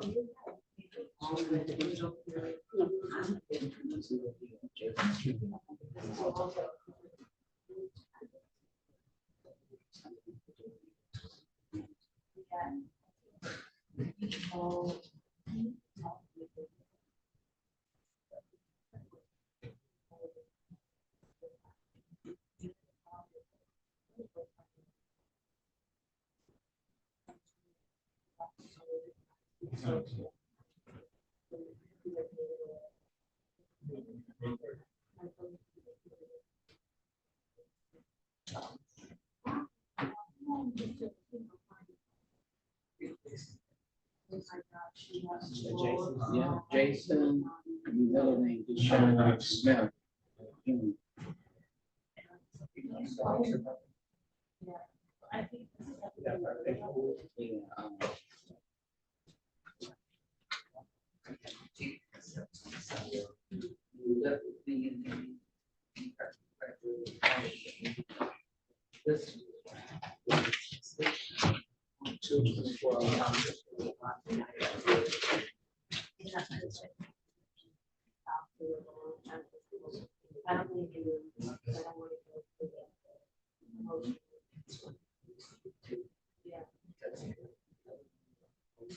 Jason, yeah. What do you?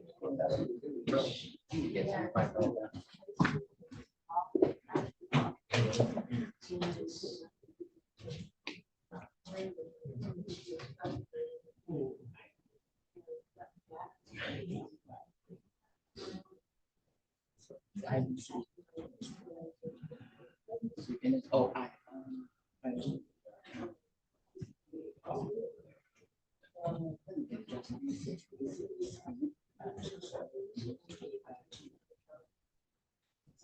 It's two locations.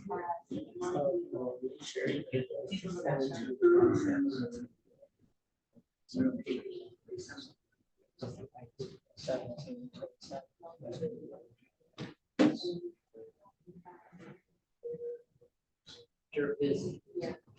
Thank you. See, I'm talking. No, I'm not. Yeah. Okay.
Yeah.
You got anybody on that next case?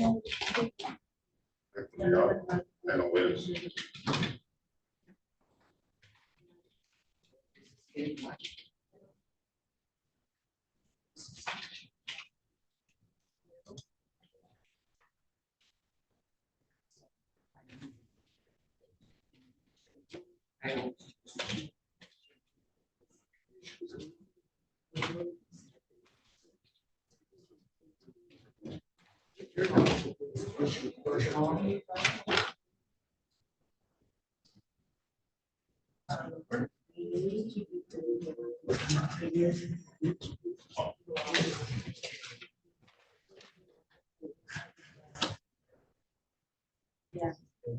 I agree now.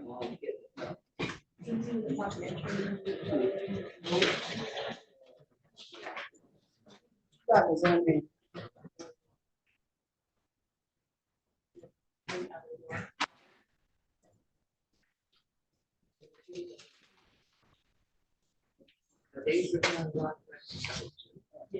Diallo's gonna zoom in.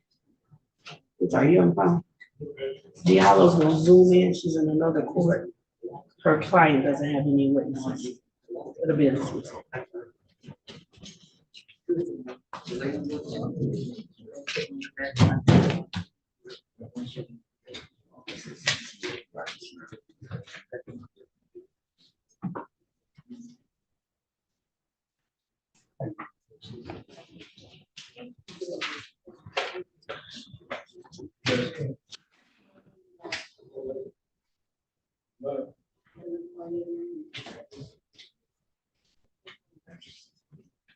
Yes.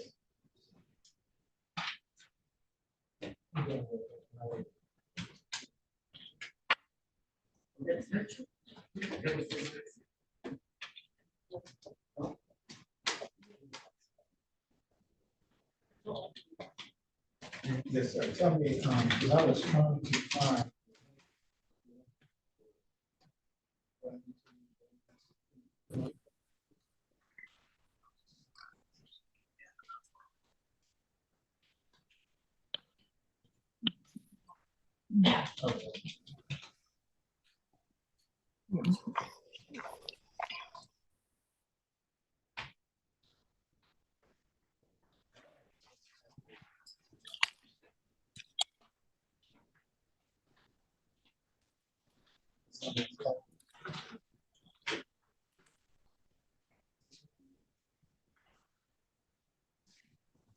Okay.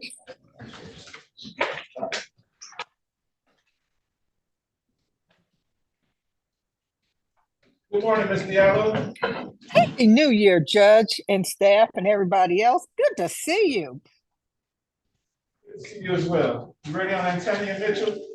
I am. All right. Calling case 2360520, people of the state of Michigan versus Antonia Arnessa Mitchell. Defendant is charged in count 1 assault with a dangerous weapon, count 2 felony firearm, count 3 carrying a concealed weapon, count 4 domestic violence. Appearances for the record, please. Jessica David on for people P 6743. Good morning to you and your staff. Lillian Diallo, P52036, on behalf of Ms. Walker. Hi. My client, how are you? Tell me your name for the record. Antonia Mitchell. Today is the date and time set for preliminary examination. Are we ready to proceed? Your Honor, the complaining witness is not present and the people are unable to proceed without them at this time.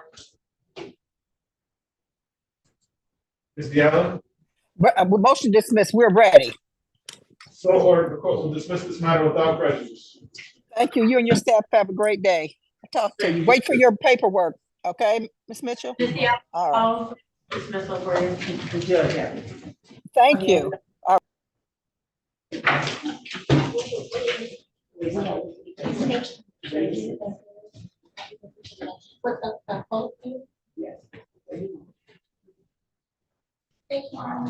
All right, thank you. Have a good day. Yes. But you don't need me to fill it out? I'm just signing it right now. All right, great.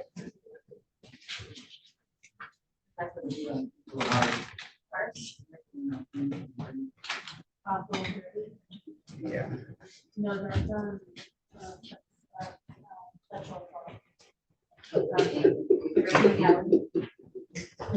Appreciate you. See y'all. Have a good one. Have a good day, sir.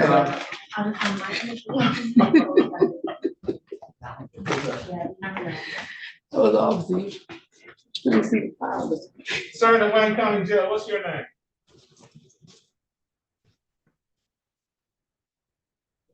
Sir, in the Wayne County Jail, what's your name? Unmute yourself.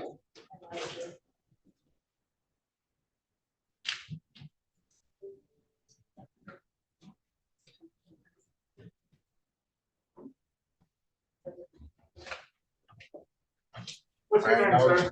Jermaine Nolan. Jermaine Nolan. Nolan, okay.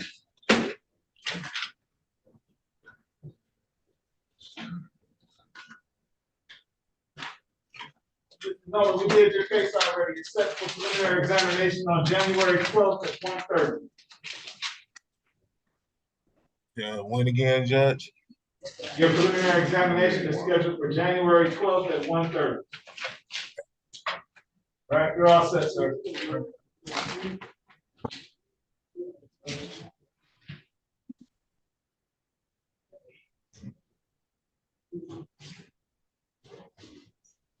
right back, sir. Okay. Judge, always a pleasure. Everyone have a good day. Thank you. Have a great day. What's your name, sir? Kamari Burnside.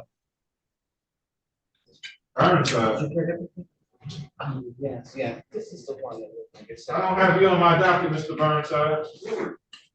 Basic violation. Probation? You're not on probation. Your Honor, this supposed to have been for a tether violation. Tether violation.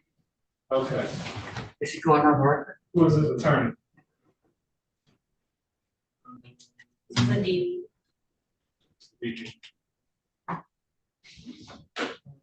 Mr. Cohen is the attorney. I'm gonna put it over till tomorrow so we can get in contact with his attorney. It's, and I also have one more that was added on Mr. Atkins. What is that, another tether violation? Look, sir, I thought he was supposed to go in person, but they brought him back here. You have some information on Atkins? It's a bond hearing at 1:30. Bond hearing at 1:30. That was with Ms. Watt and. Oh, Ms. Watt. Mm-hmm. Oh, you said they brought him back? Okay. That's fine. We can just have him appear via Zoom for a bond hearing. You said 1:30, Your Honor? Oh, that's what. Let's see if I can try to get the parties here. Maybe I can try to get them here now. Who's the APA on Atkins? Is that the 1:30? It's supposed to be Larry King, but Shelley Drain stepping in, I'm just gonna do it on Zoom. Ms. Johnson, good. We're gonna try to do that now, Deb. No problem. See if I can find this one. Want me to call Shelley? Yes. I'm here. Hey, Shelley. Okay. Hey. R1. So just make them separate, so I can separate stuff.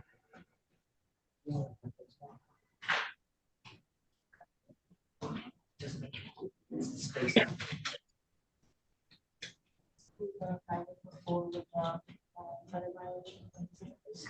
This is supposed to confirm. He said, I think it was normal.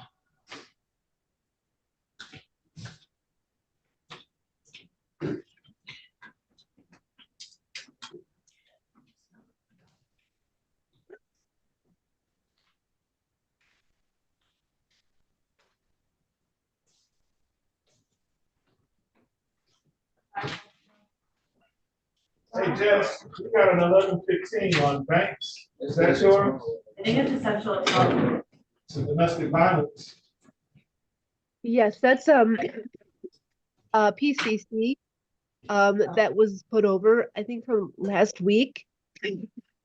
Defense counsel couldn't make it at 8:30 this morning, so they said come in at 11:15. That's what happened. Okay. Are you okay, Sheriff? Oh no, I'm sick. You sound like I sounded a couple of weeks ago. Yep. Yep. There's something real stinky going around in this court. That's why I'm wearing a mask. I'm carrying Lysol, and I'm wearing gloves too, although I took them off for a minute. Yep, my whole family is sick right now. Mine was too. Oh boy. Yeah, this has been bad. Shelley, do you want me to do the PCC? No, that's okay. Okay. But thank you very much. You're welcome. All right, bye for sure, guys. I got that. Am I okay to go? Oh, sure. I'll be back in 5 minutes. Okay. Are we still there? Judge, Larry Kling says he is currently on the record in person with another judge, for a sentencing. He'll be here as soon as he can. Okay.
Hello there, Ms. Watt.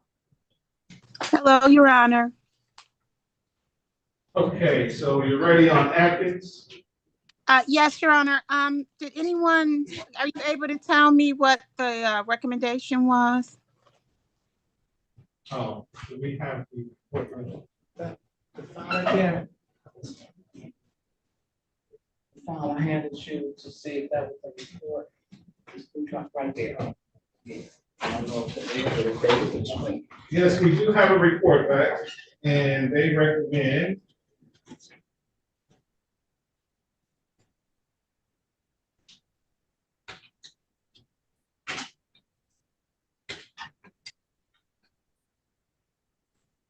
$500,000 cash surety with Tether. Okay.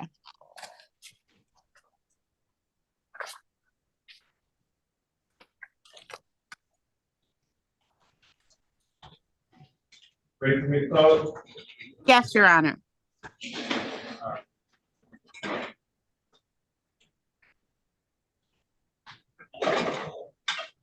you have Atkins?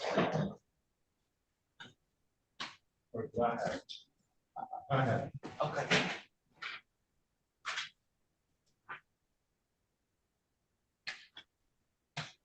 Calling case 2360281, people of the state of Michigan versus Carlos Allen Atkins. Defendant is charged in count 1, criminal sexual conduct first degree during felony.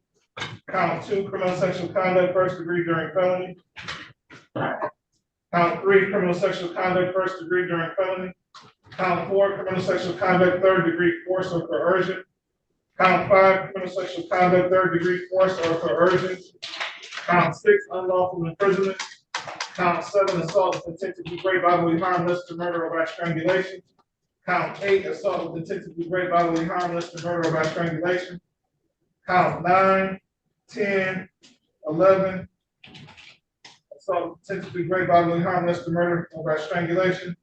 Count 12, malicious destruction of personal property, $1,000 or more, but less than $20,000. Count 13, malicious destruction of building, $1,000 or more, but less than $20,000. Count 14, assault with a dangerous weapon. Count 15, interfering with crime report. Count 16, domestic violence. Defendant has a habitual offender second offense notice. Appearances for the record, please. Good morning, Your Honor. Shelley Drade for the people, P number 60249. Standing in for the attorney of record, Assistant Prosecuting Attorney Larry King. And good morning, Your Honor. Coral Watt appearing on behalf of Mr. Atkins, P41508. Mr. Atkins, tell us your name for the record. Carlos Atkins. So the designated time set for a bond hearing. Ms. Watt? Yes, Your Honor. I did hear what the defendant screening unit recommended. I'm asking if the court would consider, as opposed to a cash or surety bond, the court would consider a 10% bond. Hopefully the report indicated that Mr. Atkins works full-time with Engage Detroit, and he's been there for 3 years. It's a nonprofit. And hopefully the report also indicated that he also volunteers with Forgotten Harvest Food Bank every Friday and distributes food. So he does have a job and things to occupy his time if this court were to consider a 10% bond. In terms of flight risk, I do not believe that Mr. Atkins is a flight risk. I don't have any knowledge of any capious history. And I'm asking Prosecutor Drain to enlighten me if she has a history of capiouses. I'm not aware of that. In terms of danger to the community, it's my belief that if this court were to grant a 10% bond with GPS Tether, that would be sufficient to ensure that there was no danger to the community or to the complainant. Mr. Atkins does have someplace else to reside, and I can provide his address that he would reside at if this court were to reduce his bond. It would be at 4868 Kensington Avenue in Detroit. That would be his mother's home. He also has a son that he has full legal and physical custody of that he would be responsible for, that would also occupy his time, Your Honor. I'm asking, I know what the recommendation is. I'm asking if the court would consider a 10% bond. He would be unable to make a $500,000 cash or surety bond. Your Honor, I'm asking that there not be a 10% provision with this bond because of the serious nature of the allegations in this case. I do not have any knowledge of any capious history. However, Your Honor, this is based on the safety for the community. Even if the defendant cannot afford the bond, I think the court should look at the safety of the community in determining the bond here. And so for that reason, Your Honor, I'm asking for no 10%. Court had an opportunity to review the report prepared by Pretrial Services. They recommend a reduction from $1 million to $500,000 cash surety. The court is inclined to adopt that recommendation. And that's for the protection of the community and the complaining witness in this matter. Thank you, Your Honor. All right, thank you.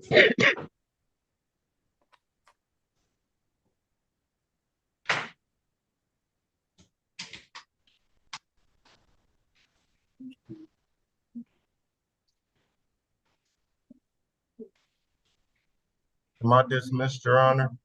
Yes, sir, you're all set.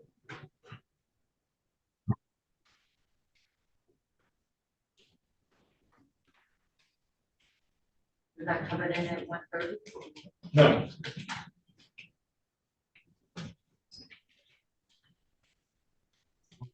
Did you give a date or?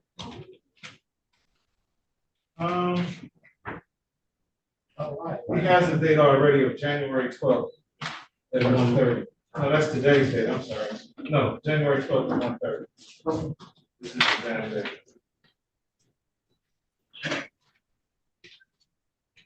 Excuse me, Your Honor. Yes, sir. So that's all we have for you today. Okay, thank you very much. Happy New Year to you. Happy New Year to you and your staff. Y'all have a great one. Thank you, you too.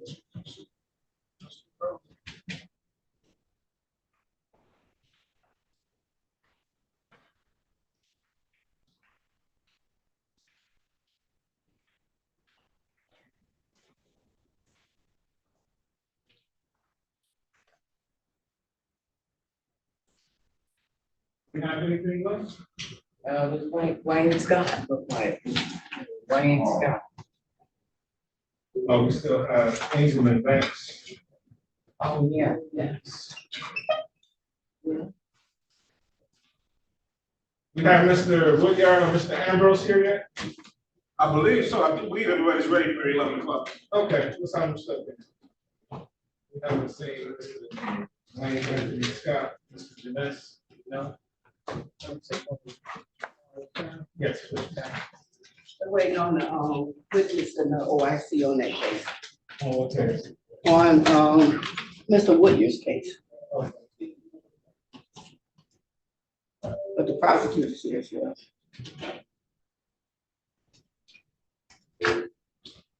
Prosecutor's asking for 5 more minutes. Okay.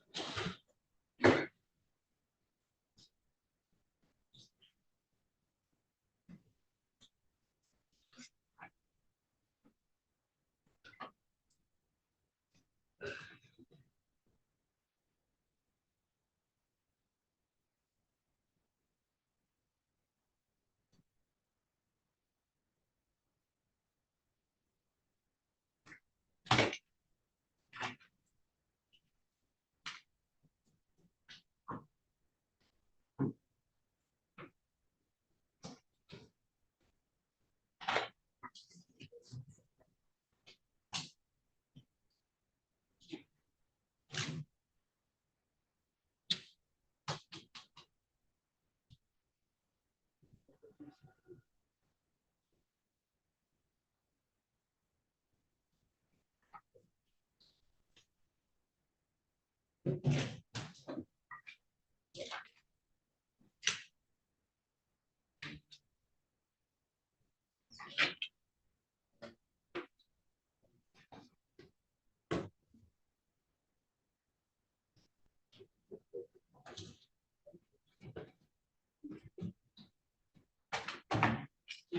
right now, Your Honor.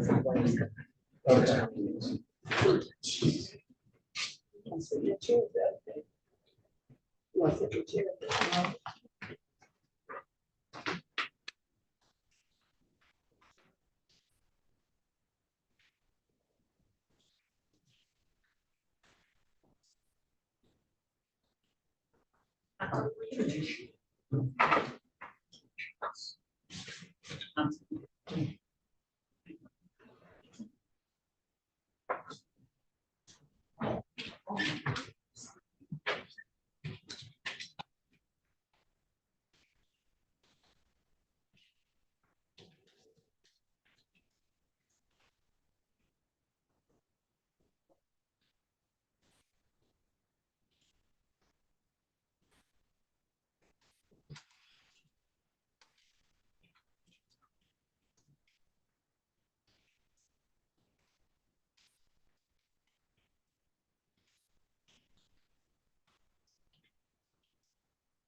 Mr. Janess thinks we're his personal secretary. Not at all, Your Honor. I had it down for the wrong day. My apologies to the court and your staff. Right, we're waiting on Wayne Scott.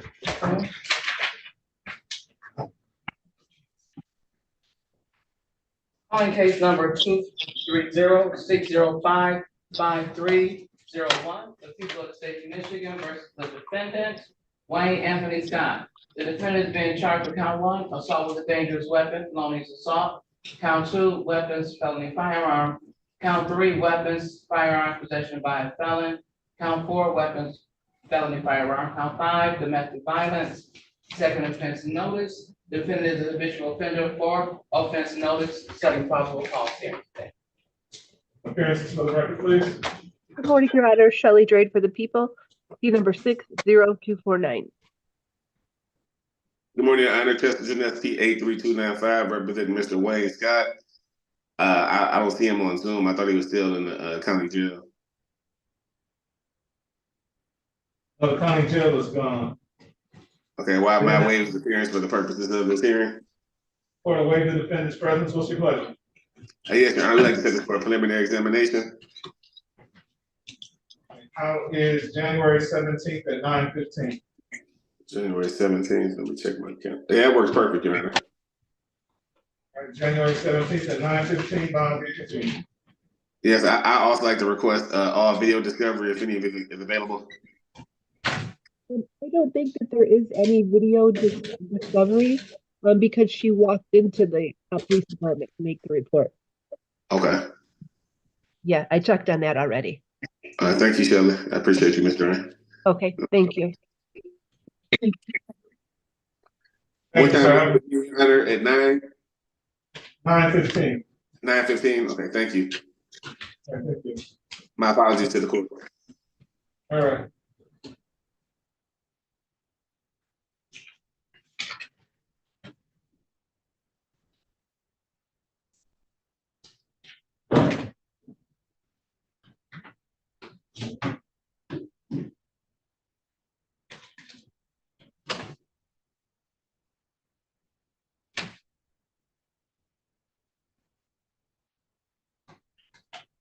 So, Mr. Woodgard, this case was held in part.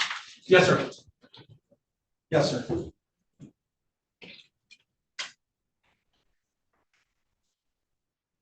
And how many more witnesses they have?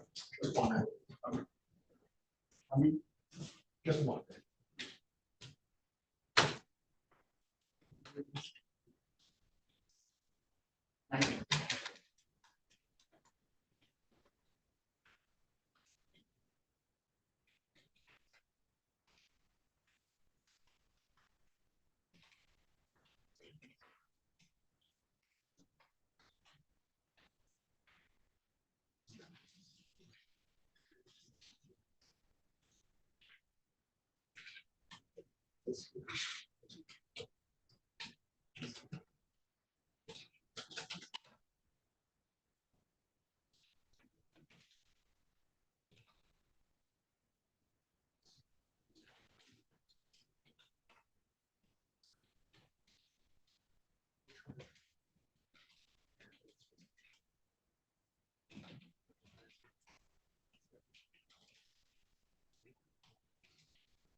People, are you ready? Yes, Your Honor, thank you. All right.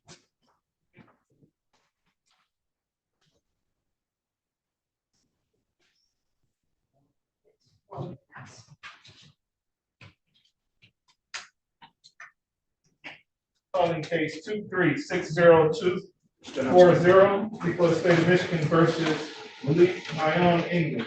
Defendant is charged in count 1 criminal sexual conduct, 33 multiple variables. Appearances for the record, please. Good morning, Your Honor. Elizabeth Moore on behalf of the people, P84724. Judge Kane, good morning to you and good morning to your staff. Michael Woodard, my P number is 64612. I'm the staff attorney with Neighborhood Defender Service. We represent Mr. Ingram. He's here. Would you say good morning and say your name? Good morning, Your Honor. My name is Malik Ingram. This matter was held in part and continued to today's date. Are we ready to proceed? Yes, Your Honor, we are ready to proceed. I do ask that the mutual order of sequestration continue with a continuing exception for my officer in charge, Detective Kenneth Valerie. Last name spelled Valrie. Any objection? No. All right. With that, you ready to call your next witness? Thank you, Your Honor. At this time, people call Deja Lindsay. That's spelled Daizha. Last name Lindsey.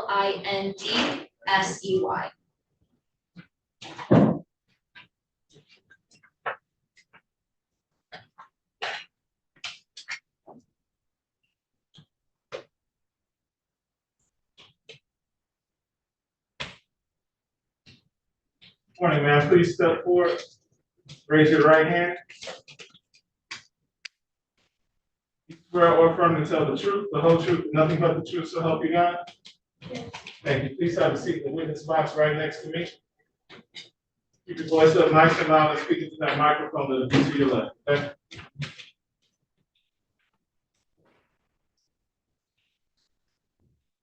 Can you hear me? You're ready. Thank you, Your Honor. Good morning. Please state your name for the record. Ms. Lindsay, I'm gonna ask that you speak up nice and loudly, and that microphone right there is going to help augment your voice, not just for me, but also for the court reporter. So, Judge, do you mind if she physically pulls it down? That's fine. Thank you.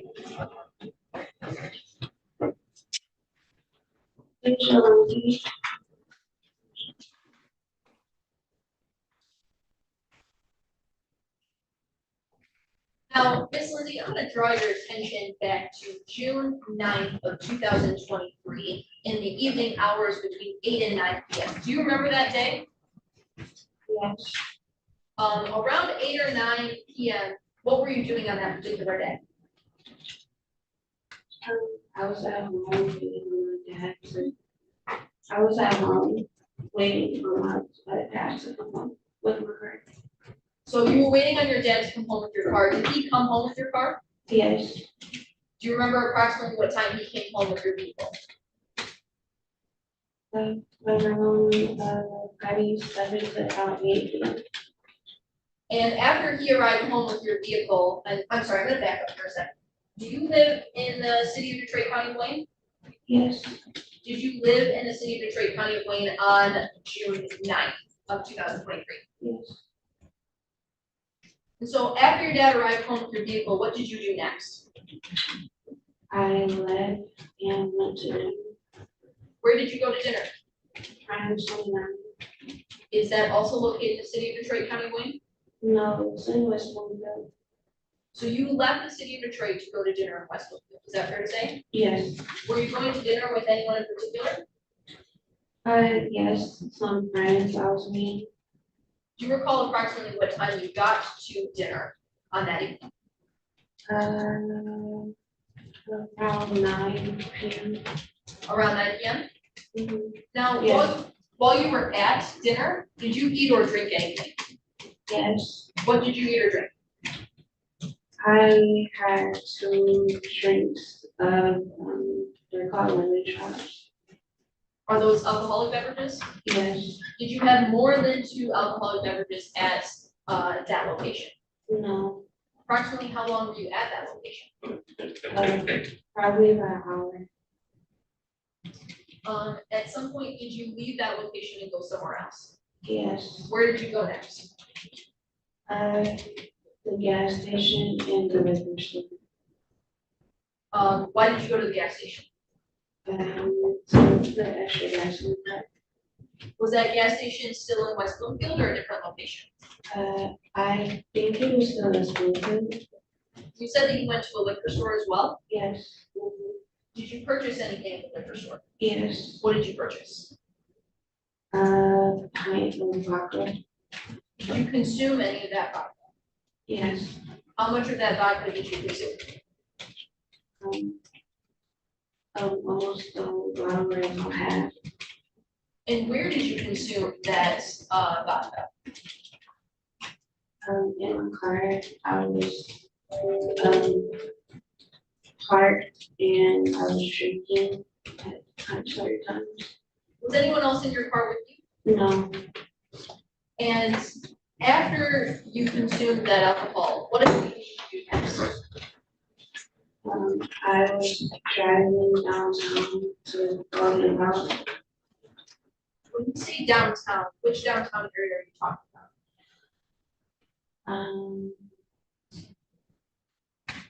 I don't know. Were you headed towards downtown Detroit or? Yes, another downtown city? Detroit. Okay, so that city of Detroit County, is that correct? Yes. Was anyone else in the car with you when you were headed downtown? No. Do you know approximately what time you were headed downtown? Around 11, 12 o'clock. So is it fair to say that that in approximately 2 hours, you had 2 lemon drop drinks and almost the entire pint of vodka? Is that what you're saying? Yes, not at one time, but in like increments, I guess. I drank and then I stopped and I drank and then stopped. But throughout that 2 hours from about 9 p.m. to 11 p.m. Is that correct? Yeah. Yes. Did you go anywhere in the downtown area? No, I didn't get out of my car to walk around. I was trying to look for my friends, but I didn't find them. Do you recall where you got out of the vehicle?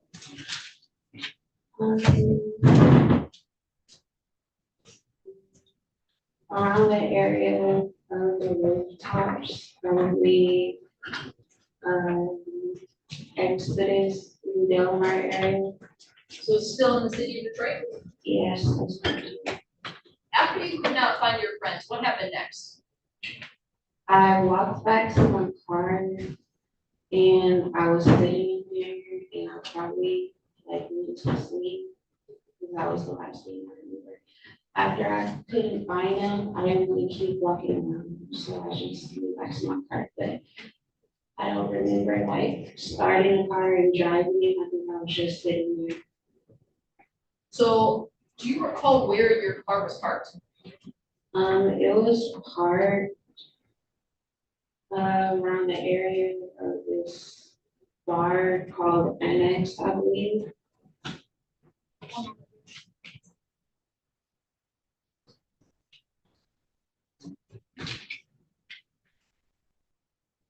So was it parked on the side of the road, in a parking lot, or something different? It was parked on the street. I see people, I think it was parked in the area. I see people park all the time. It was on the street, but it wasn't a parking lot. Remember any other bars or restaurants in the area?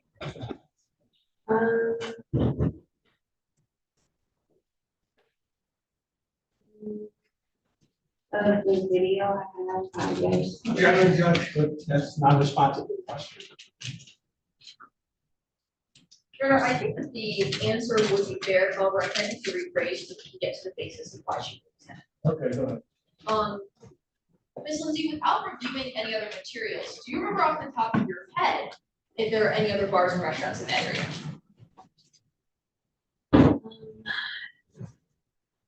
I believe my car, I thought it was parked around Annex, and when I went to look back at a video, I noticed there was another park with checkered park. So I'm gonna stop you right there. You mentioned a video. What type of video are you talking When my car was getting impounded, I recorded a video of the officers impounding my car. Okay, so I'm gonna stop you right there. So the video that you're talking about, is that from later in the evening than where we just left off? It was probably later in the evening. So then I'm gonna stop you right there, and when we get to that point, I will ask you that question, okay?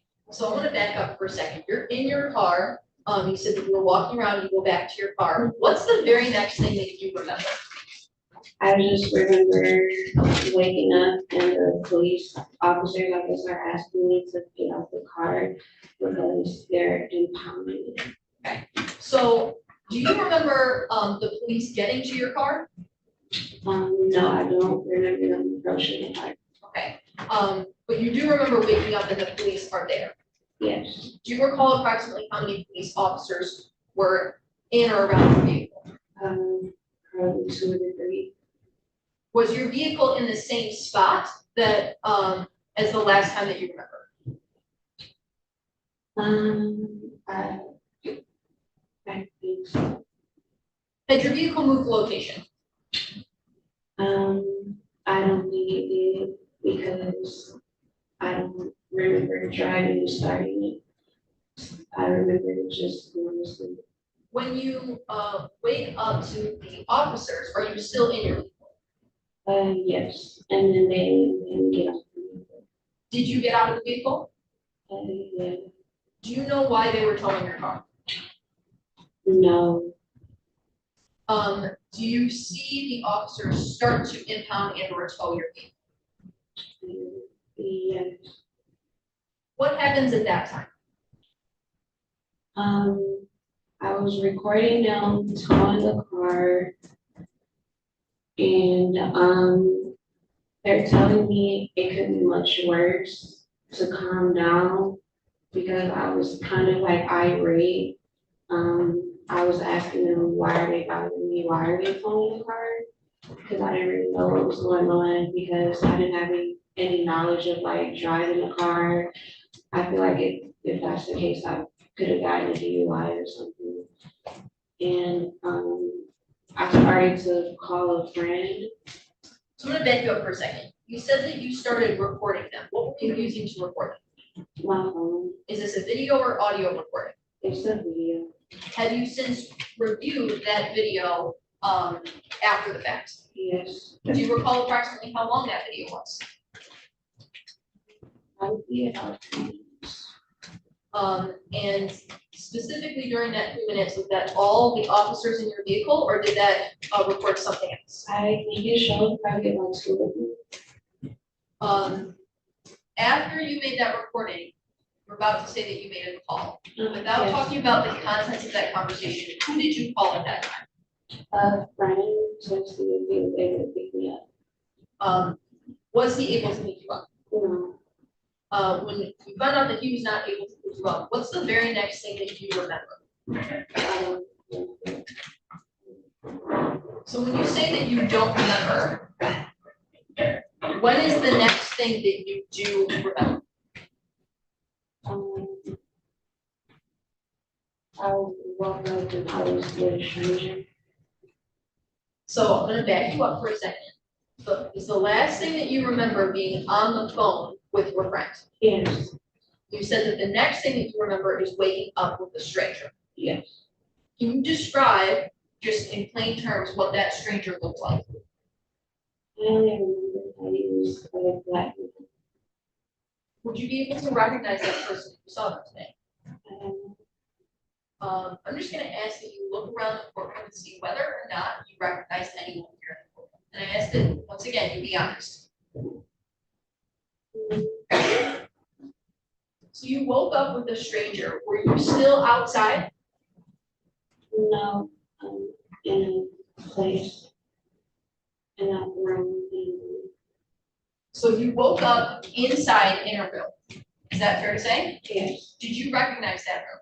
No. Had you ever been inside that room before? No.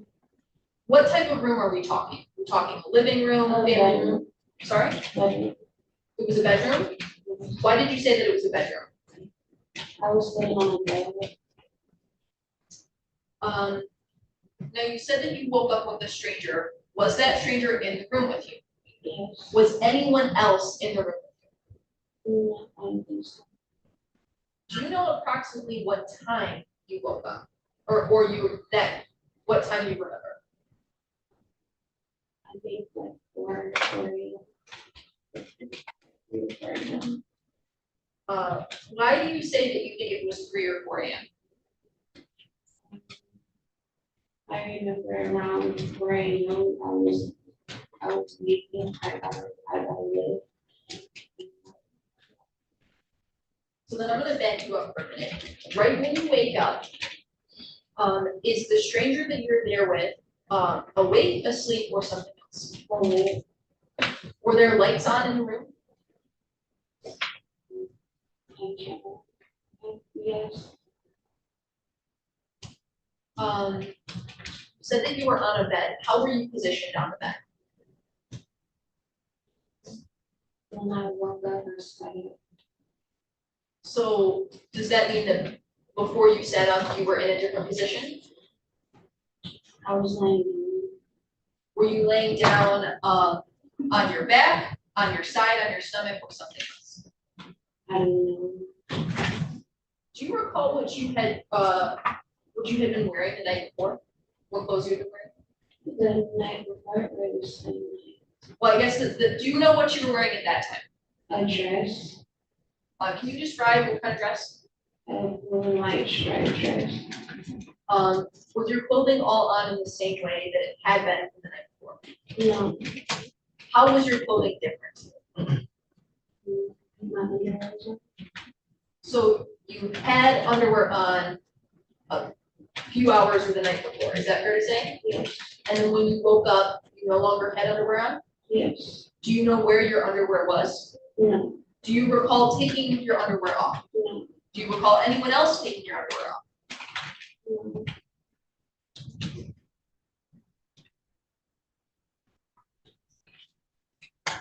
Was there any other change to what you were wearing? Now, focusing on this stranger, did he say anything to you when you woke up? She told me to stay and sleep down.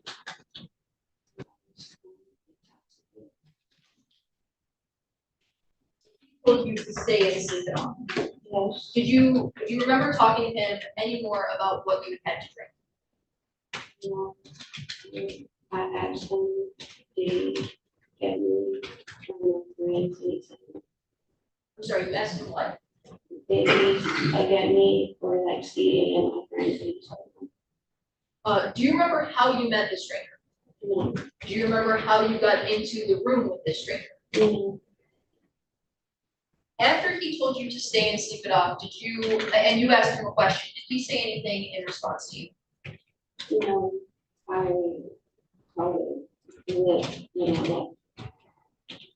were you experiencing anything in your body?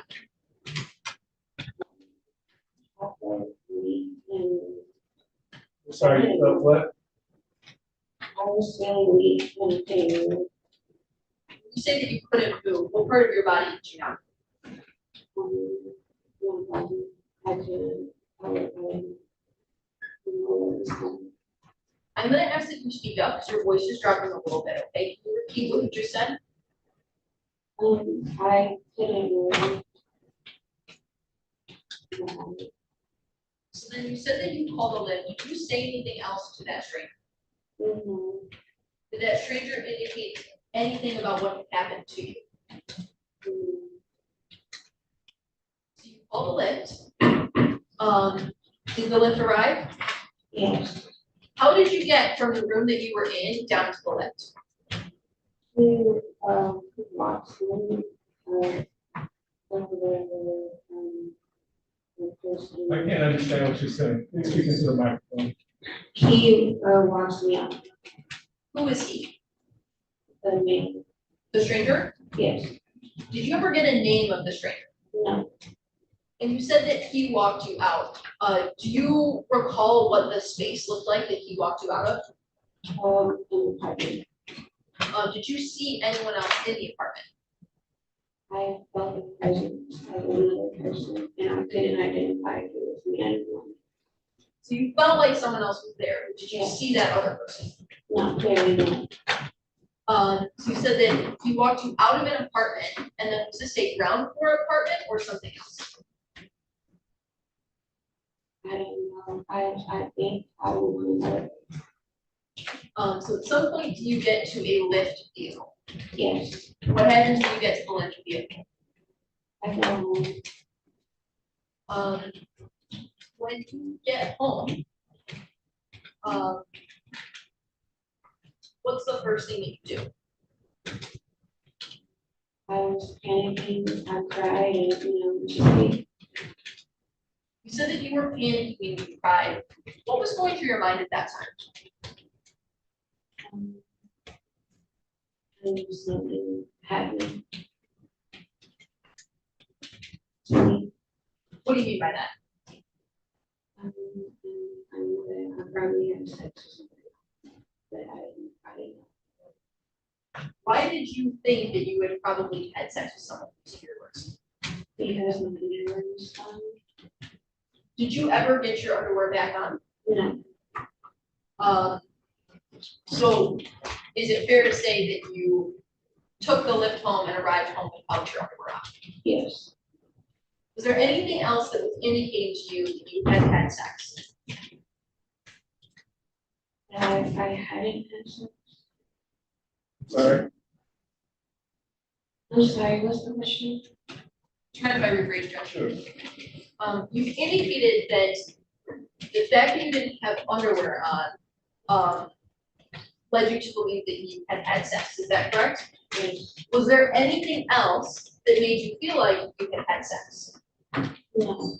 Do you remember having sex with anyone? No. Do you remember giving anyone permission to have sex with you? No. Do you remember giving that stranger permission to have sex with you? No.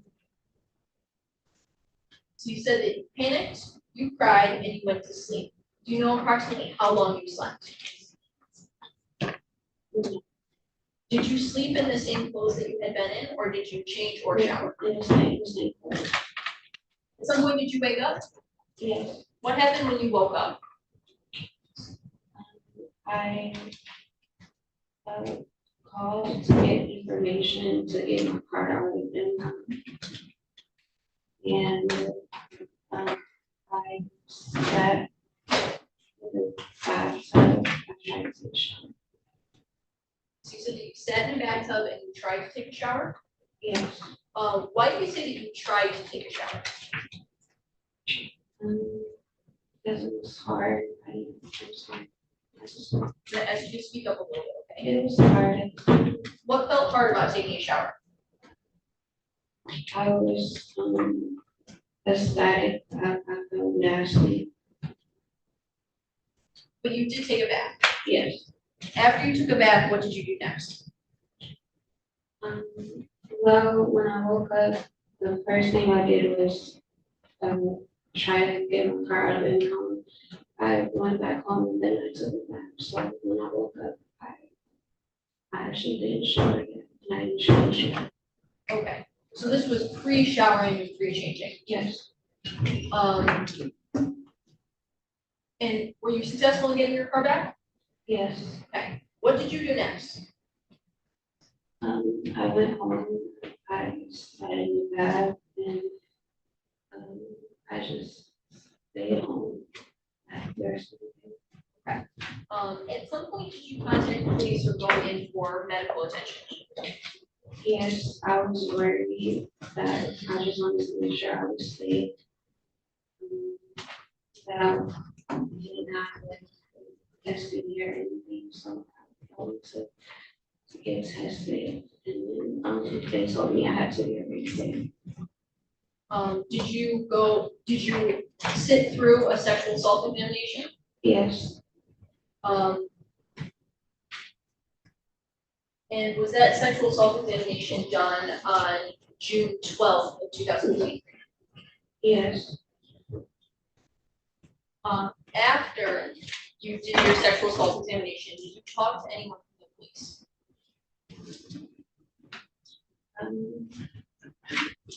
Yes, and then about like a month or two ago, I had to come down here. Did you tell them, what you remember from the night of June 9th to June 10th of 2023? Yes. One moment, Judge.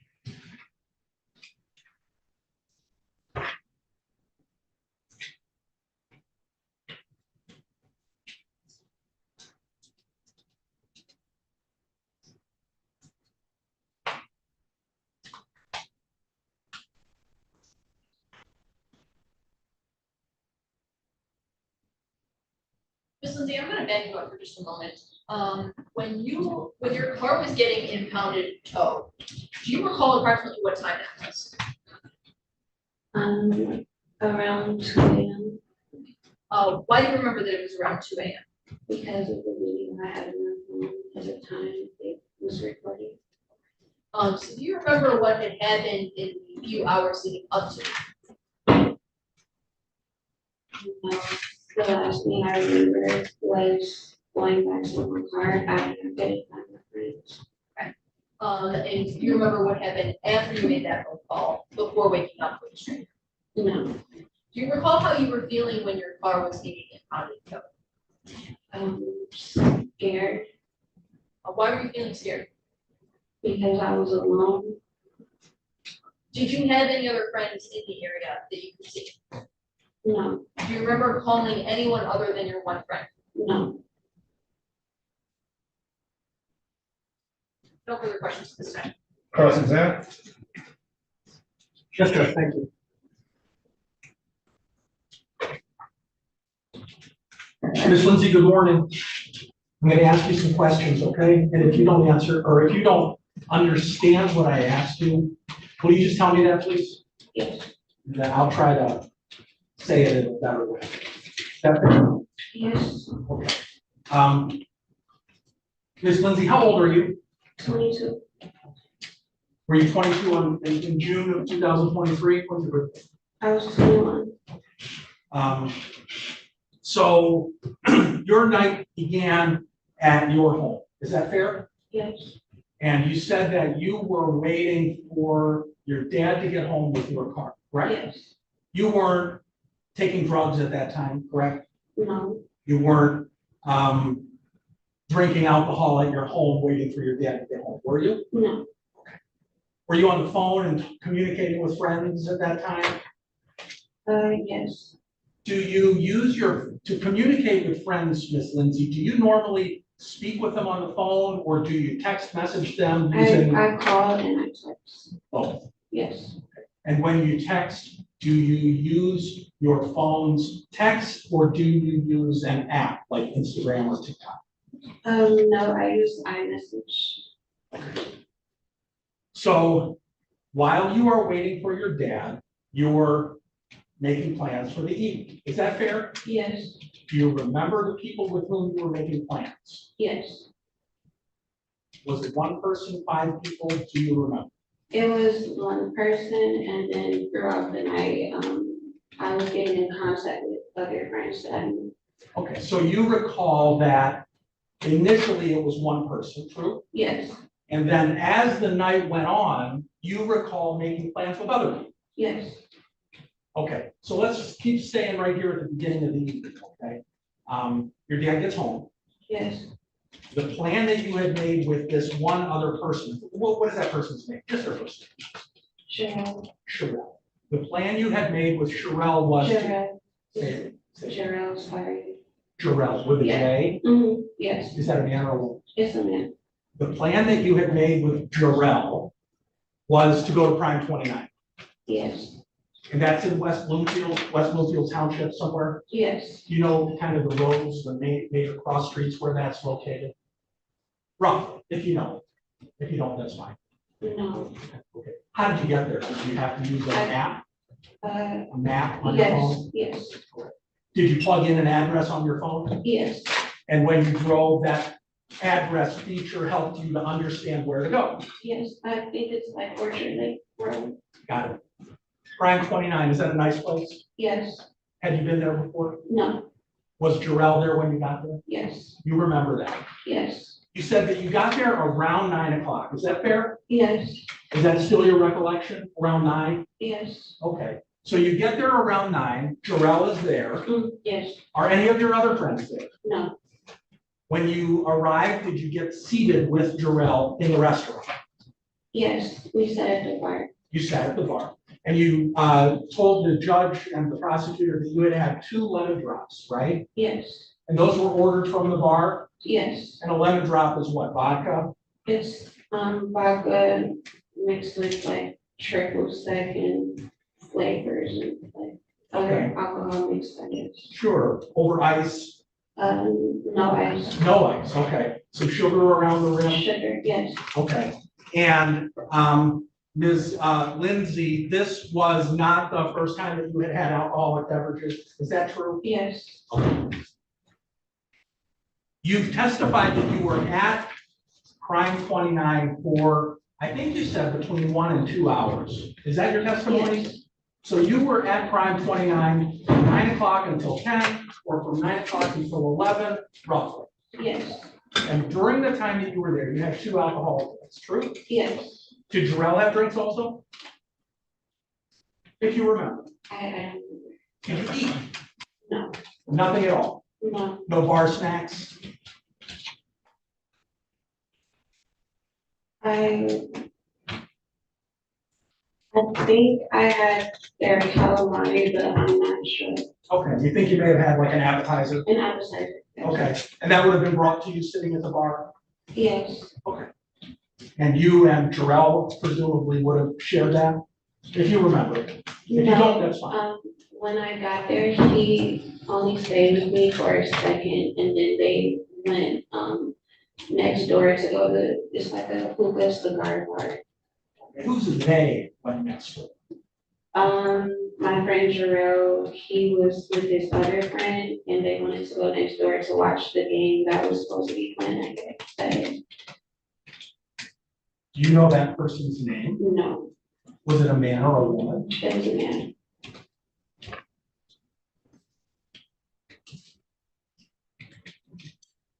Do you know how long Mr. Jarrell was at crime 29 with you before he went next door to the hookah lounge?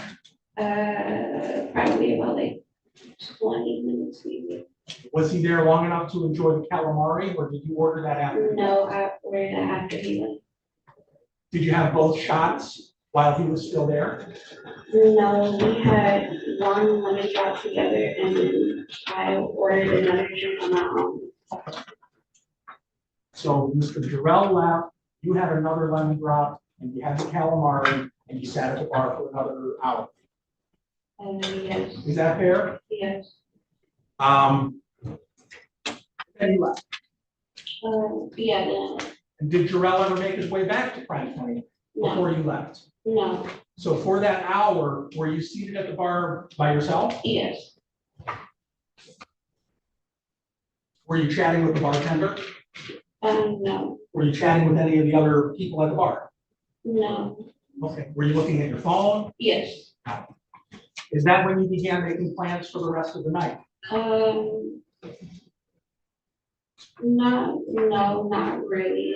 I think I did that probably like an hour or so, like as I was leaving. I think I did that when I was at the store.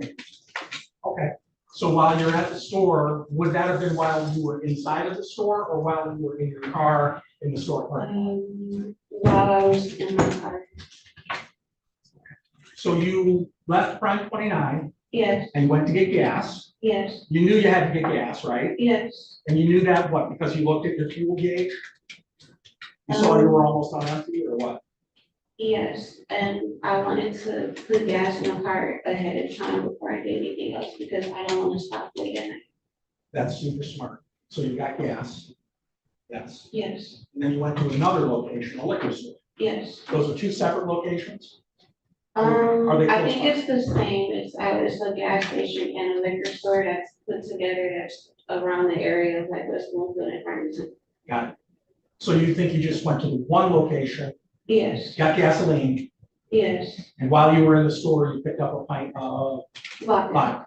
you remember the brand of vodka you drank or that you bought? It's called, Kenneth. That's the name of the vodka? Yes. Okay.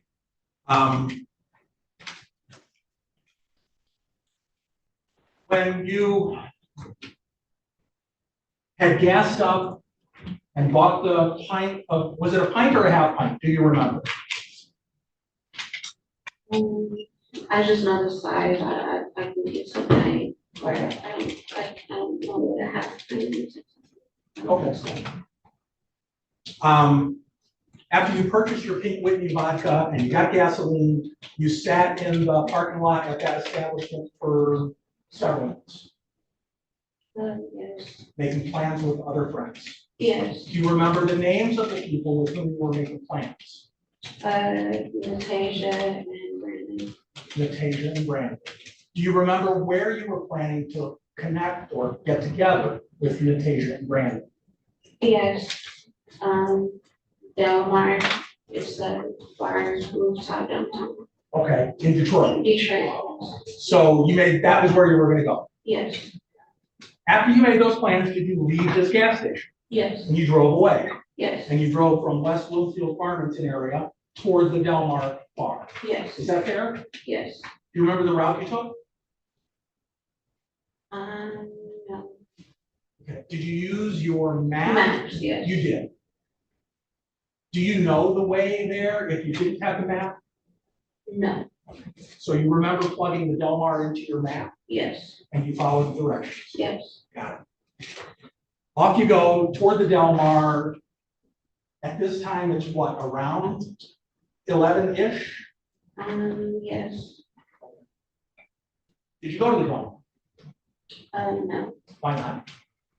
I couldn't, I didn't go because they were leaving that club to go over to another club that's called Annex. And you know they were leaving Del Mar, when you say they, are you referring to Brandon and is it Natasha? Yes. You know that Brandon and Natasha were leaving because they told you this? Yes. And you remember them telling you this? Yes. Okay. And you then changed your plans? Yes. I was heading downtown to Del Mar and then, Brandon says, him and Natasha that they're about to leave that bar pretty soon to head over to Annex. So, I was already downtown that area already. I think I was around Del Mar, so I had to, go towards Annex. So, yeah. So you did that? Yes. Did you know where Annex was?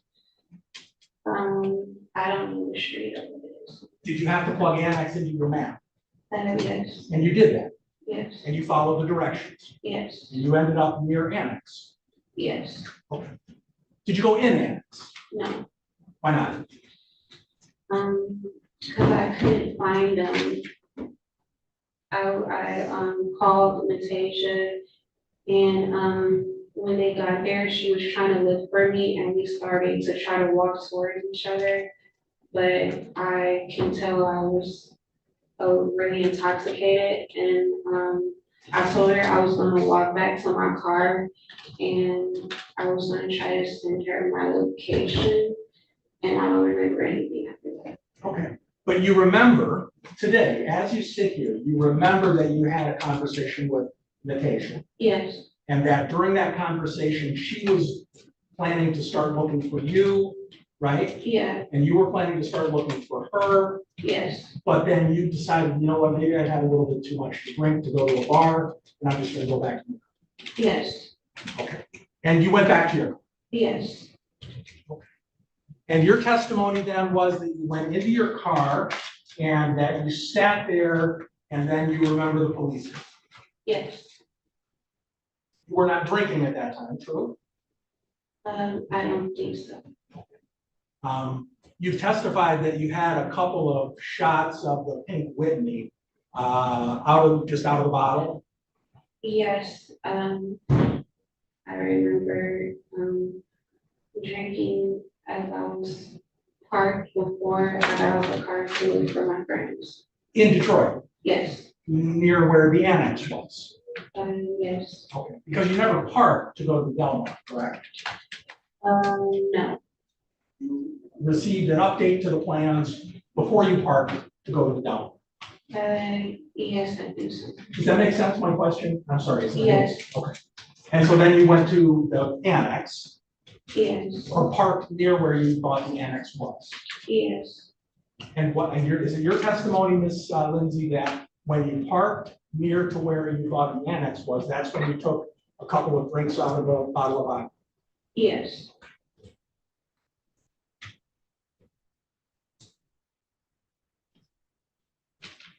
We're getting that. I just want to jump forward for a minute and ask you. After you got your car, was the bottle of vodka still in it? Are you saying when I got it back from impound? Yeah. Like later on, when you got the car back. Yes, the bottle was still in there. And there was still vodka in the bottle? A little bit. Okay, thank you. So now you're back in front of where the annex is, kind of. You've taken a couple of drinks out of the vodka bottle, and the next thing you remember, your testimony, is that the police showed up, correct? Yes. And your testimony is that you think there were two police officers who were interacting with you, correct? Yes. And you remember the police officers telling you that, it could be worse, Yes. right? And you remember getting out of the car, correct? Yes. And you remember standing on the sidewalk there, right? Yes. And while you were standing there, you remember there were police around you, correct? Yes. And you saw a police car. Yes. And did you see the tow truck come? No, I didn't see exactly what the tow truck. Okay, all right. And you remember seeing people on the sidewalk at that time? Not that I remember. You remember being upright on your feet at that time? Not really. I kept trying to lean on the car and then I fell a couple times. And I tried to sit down and they kept telling me to stand up. Okay. And when they told you to stand up, you stood? I stood up, yes. Okay, all right. And you remember them doing that? Yes. And you remember responding to what they were saying? They said stand up and stood up. Yes, and I kind of was arguing with them. Okay. You remember arguing? Yes. Okay. You were upset that the police were interfering with your night, and I'm not being a smart aleck, but that's kind of what you were upset by? Yes. Okay.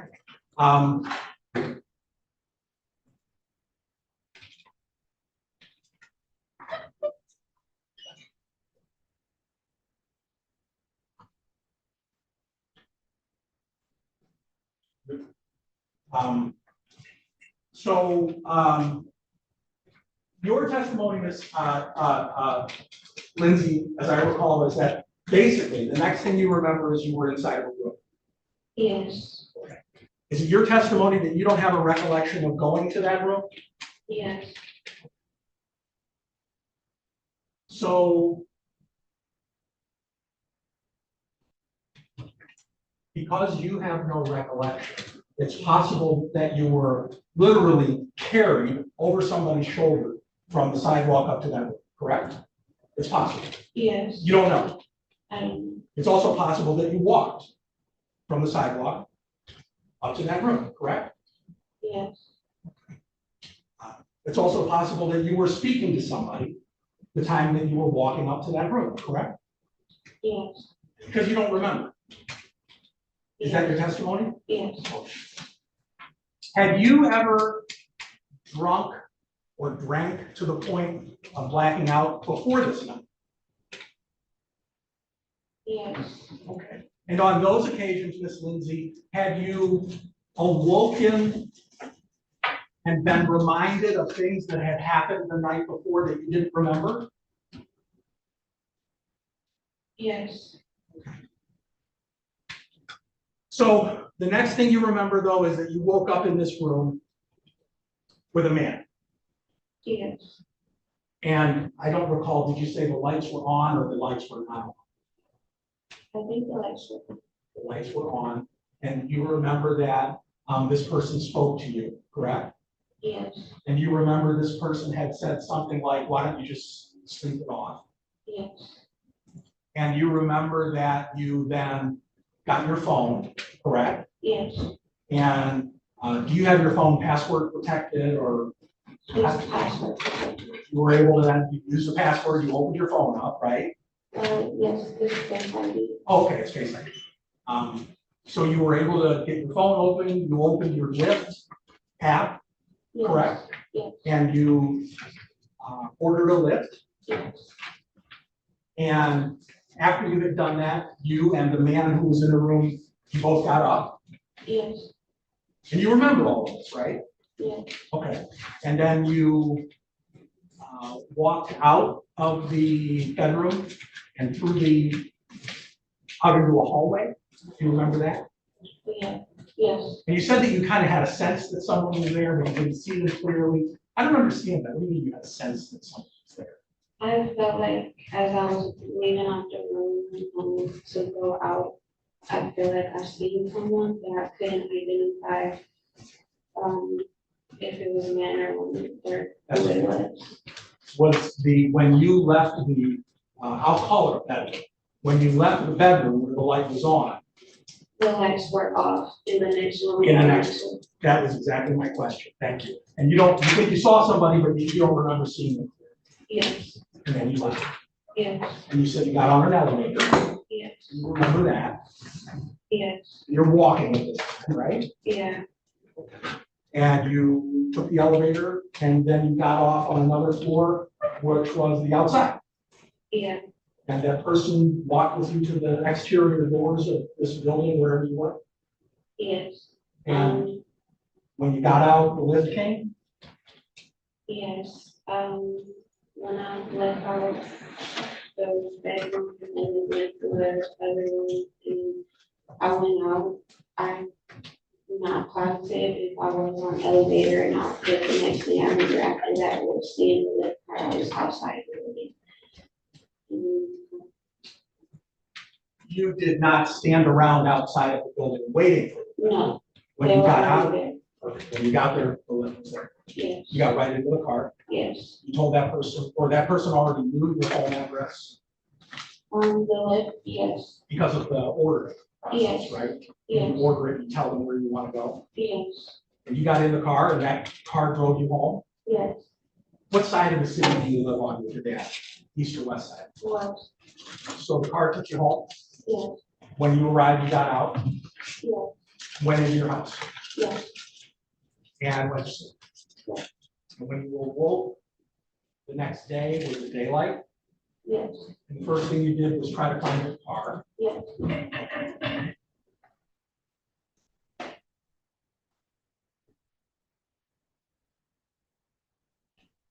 The prosecutor asked you if you had given permission to have sex with somebody. You remember those questions? Yes. And your answer was, I don't remember. Yes. So I'm going to ask you kind of a different question. Do you remember giving permission or not giving permission to have sex? I don't. Okay.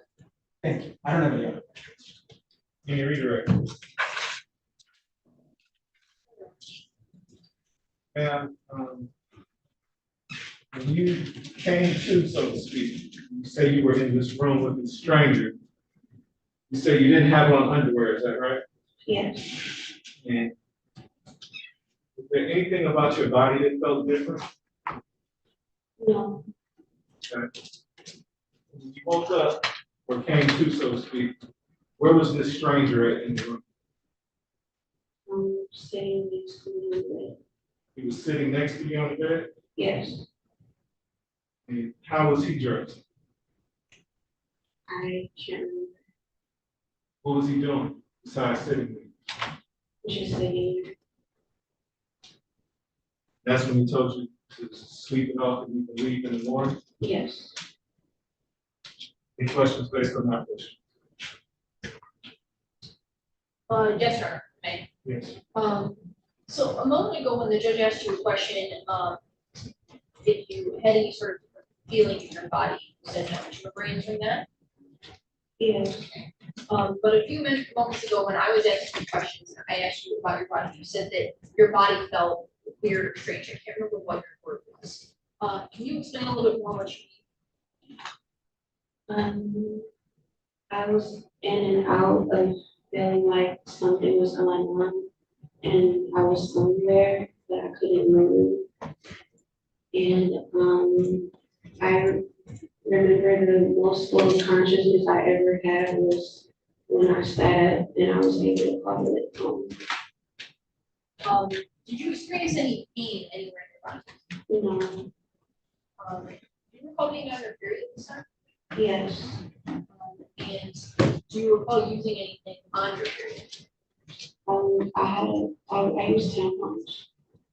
No further questions, Judge. Just very briefly, Judge. Ms. Lindsay, real quick, when the Judge King asked you whether, when you woke up and the man was sitting on the bed, whether you remember what he was there? Yes. You don't remember? I don't recall the person being naked, but I don't know what they were doing. Okay. Well, then let me ask you this. You called your lift, you ordered your lift. Yes. The man said you should just sleep it off, you ordered the lift, and basically you then got up and left, right? Yes. Did you have to wait around while that man got dressed, or did you just walk up, stand up and walk out with him? He stood up and walked out with me. Thank you. Thank you, you may step. You're all set.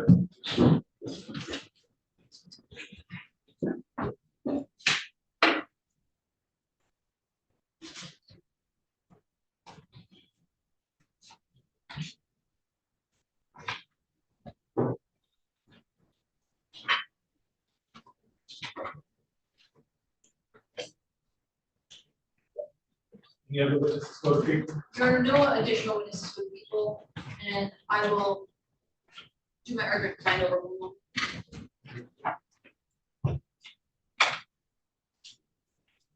Remember, we did previously have a few exhibits submitted. Does the court need you approach to refresh the memory on those? Yes.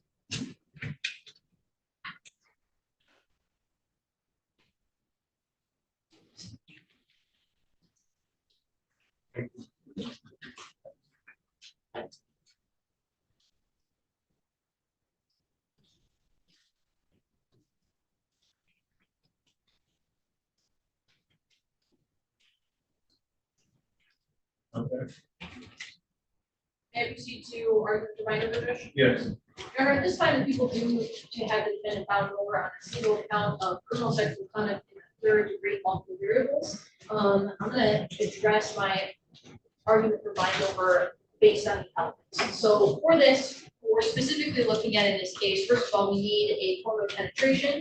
Obviously, the victim in this case is not able to testify to the penetration that occurred. However, through external evidence, we are able to demonstrate that. First of all, as the Michigan State Police lab reports are able to determine, there was a tampon that was removed from the victim's genital opening, and that had the defendant's DNA that matched.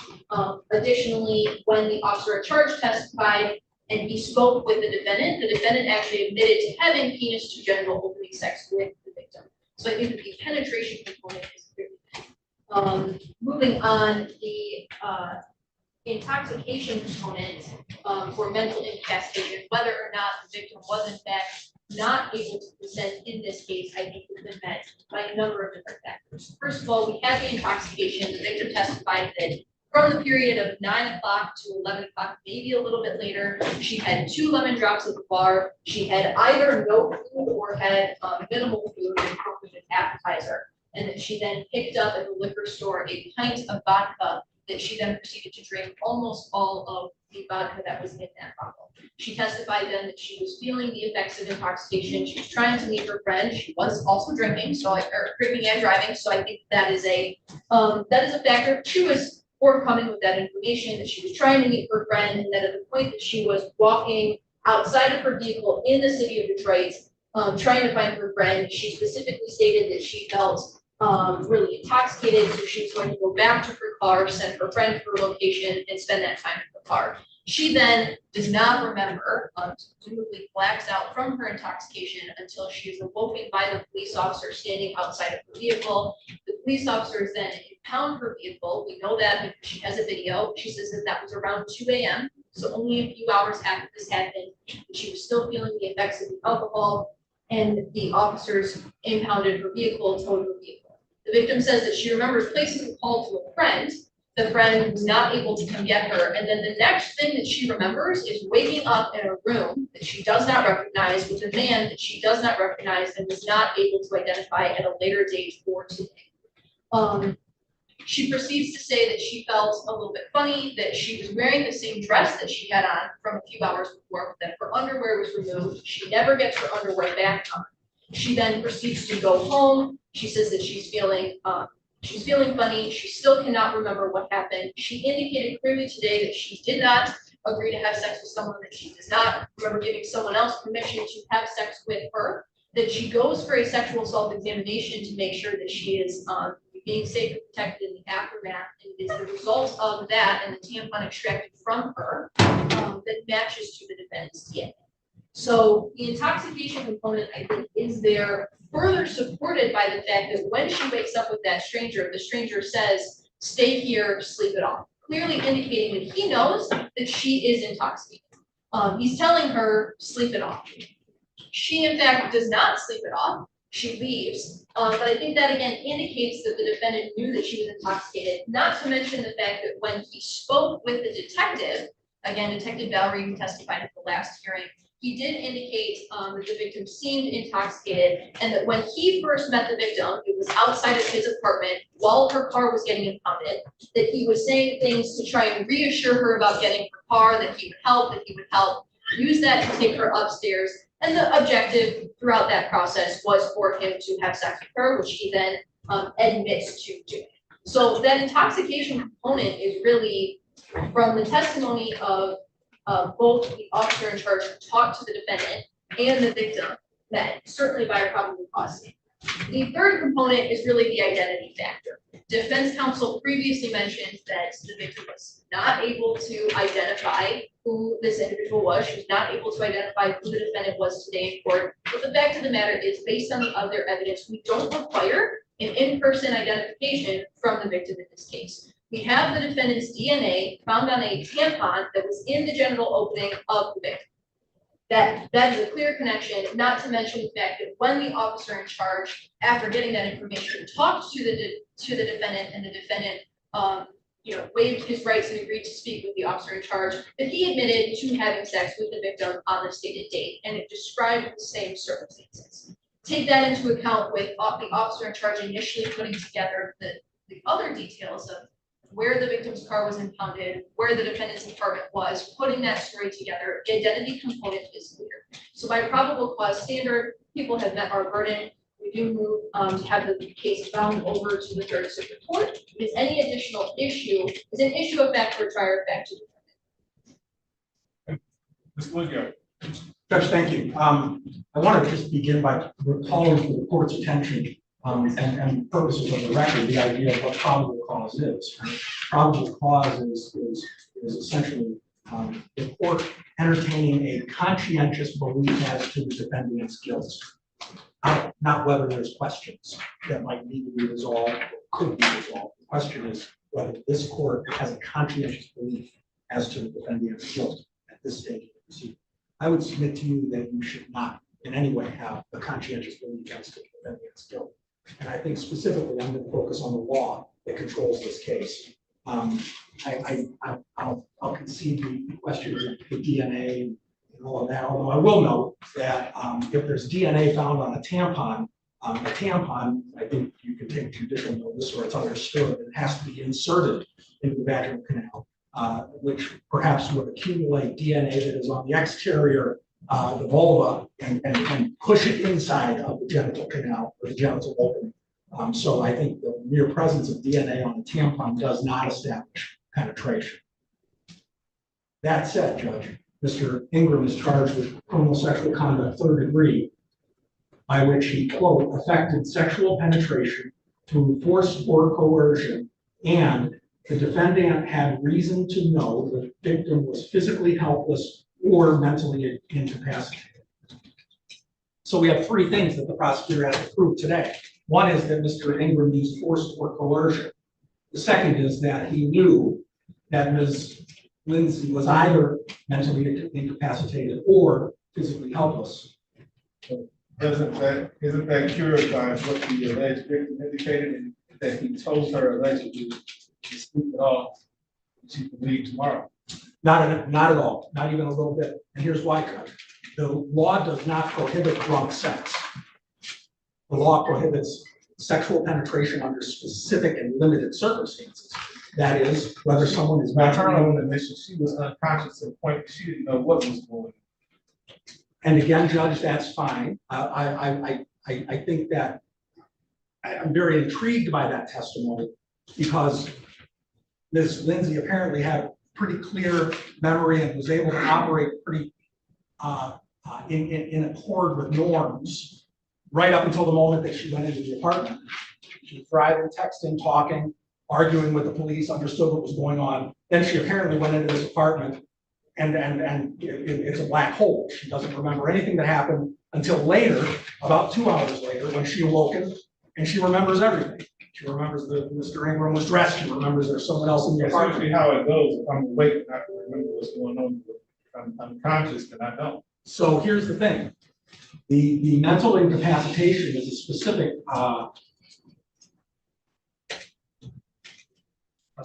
requirement. Okay? I have to log in one moment. I'm sorry.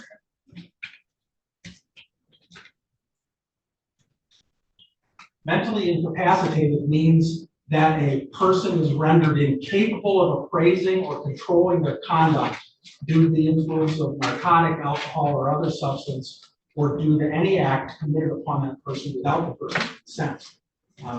There's certainly no evidence on this record that Ms. Lindsay was acted upon as far as the alcohol without her consent.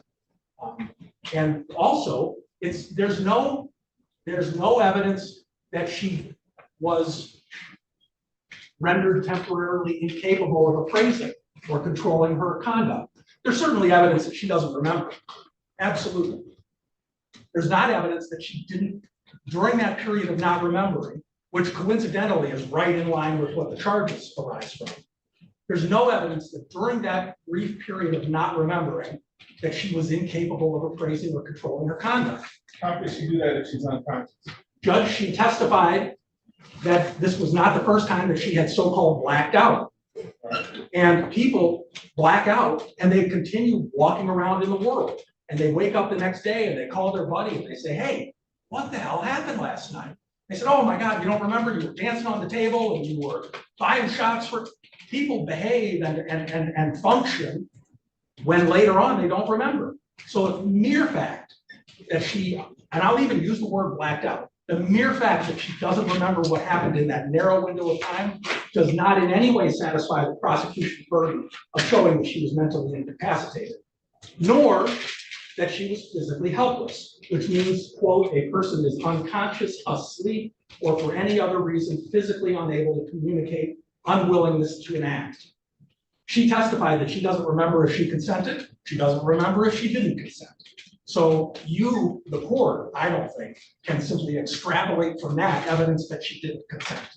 So, Judge, for all of those reasons, my argument is that on this specific statutory basis, the prosecution has failed to meet their obligation. The case should be dismissed.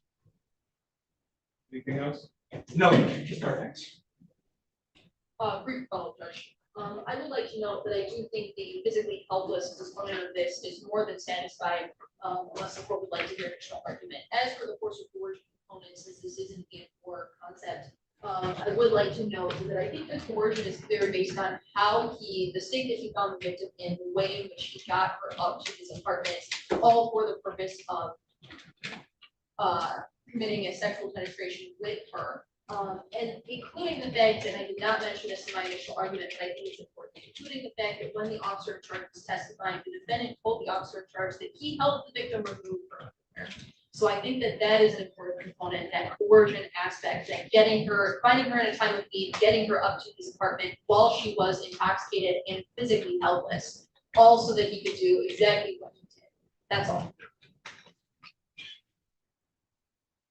The flip side of that coin, Judge, is the testimony from Officer Valerie was that the young lady helped to pull her underwear off. Yes, Mr. Ingram pulled some of it. She pulled the other part of it. So there was this, I believe, evidence of willingness and participation.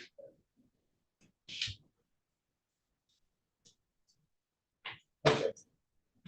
The defendant is charged with 1 count of criminal sexual conduct, 3rd degree, multiple variables. I don't think it is contested that the defendant had some sexual contact with the complaining witness here. The complaining witness indicates that she was drinking, she blacked out, she blacked out before. She probably should never drink again if this is what drinking does to her. In any event, I'm not here to blame the victim, the complaining witness, but she said that she blacked out and that when she woke up with a complete stranger. The stranger told her to sleep it off until the morning, that she had no underwear on.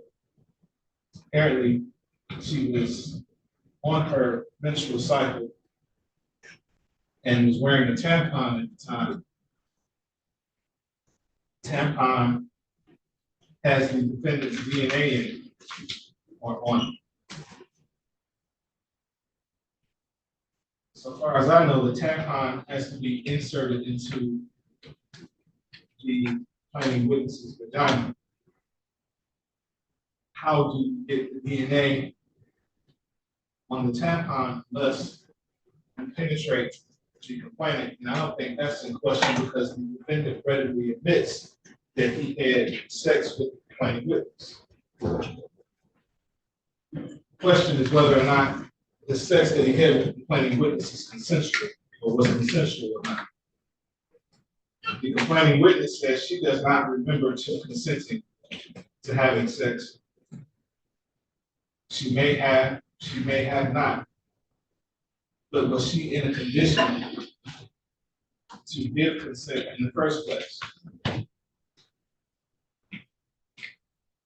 If you have drank yourself into such a stupor to where you don't remember anything, you wake up in a place and you have no idea how you even got there. Aside from that, saying something about the defendant's character, to grab a complete stranger off the street, take her up to a room who's been drinking to the point where they blacked out and don't know what's going on and have sex with her on their period, nonetheless.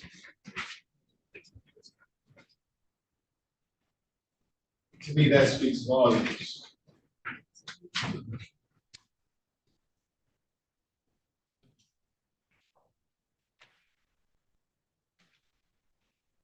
The defendant allegedly indicates that he helped her take down her underwear, that he had sex with her.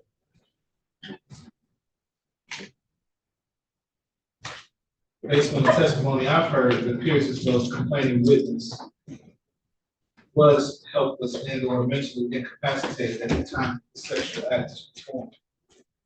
It should make an interesting question of fact to be determined by a trier of fact. Our words here being question of fact to be determined by a trier of fact. Whether she had the ability to consent given her drunken state or not will be determined by a judge and jury. Court, after hearing the testimony of the young Ms. Lindsay, is satisfied that people have met their burden of probable cause as it relates to the charges contained in the complaint. The court finds those charges were committed in the city of Detroit. The court finds probable cause to believe this has been committed.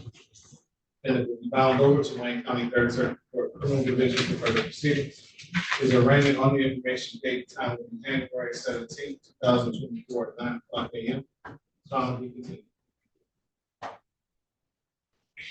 wait in the hallway and Judge, in terms of the bond, Mr. Ingram is on a GPS tether. At the time that you had established it, Mr. Ingram was in custody. He's been released from custody. He has a GPS tether. He's here in court with his grandmother. He lives with his mother, the woman who was in the distracted presence, the woman who was in the apartment. I'm saying all of that to suggest, Judge, if the court could relax the so-called home confinement restrictions. Why? Well, Mr. Ingram is trying to get employed. He's trying to, you know, he provides care for his grandmother who does not live in that home. He provides care for his mother who has experienced a series of strokes over the course of the past several months. He's from Detroit. He's not a flight risk. He's got the tether on. He has no previous contact with the criminal justice system. I think all of those things suggest that he will not create any issues to people. Your Honor, people would be objecting to any further reduction in bond. The last time that we were here, albeit due to the people requesting a held in part and asking for the exam to be continued, but the court already granted Mr. Ingram a reduction in bond. I think any further reduction would no longer be commensurate with the type of case that we're looking at and the very real facts we have put in front of the court today. So, Mr. Whittier, what I'm hearing is that you're requesting that the court relax the tether conditions? Yes, Judge. For the defendant to be with? So that he's able to continue looking for a job. He had worked at the Book Cadillac Apartments, but he's no longer employed there. So he's looking for a job off-site. Is that when this allegedly took place? Yes, sir. He provides care and assistance for his grandmother, who's here in court. He provides care and assistance for his mother in the form of getting medications and things like that. He has lots of family in the city, Judge. He plays an integral role in their lives. I think the court has been more than reasonable in reducing the bonds. Initial bond to 10,000, 10% tether. Not inclined to bond. Thank you. Thank you, Judge. Thank you, Your Honor. Can I approach the exhibits? Yes. Thank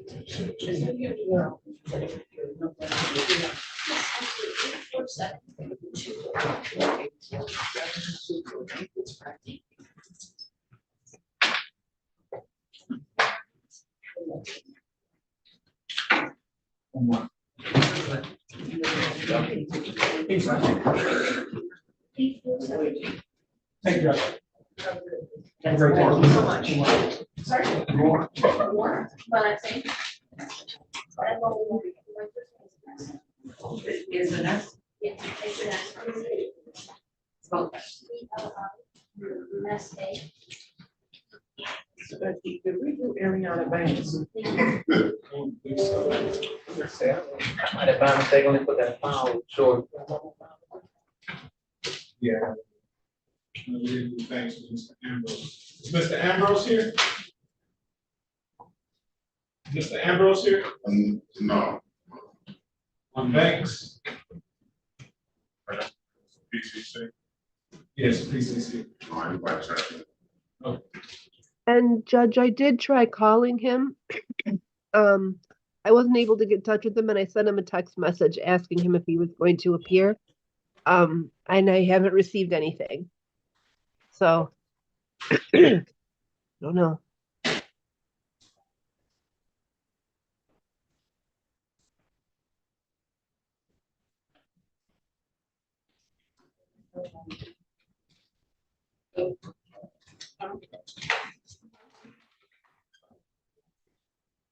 That was a, 11:15 was a PC.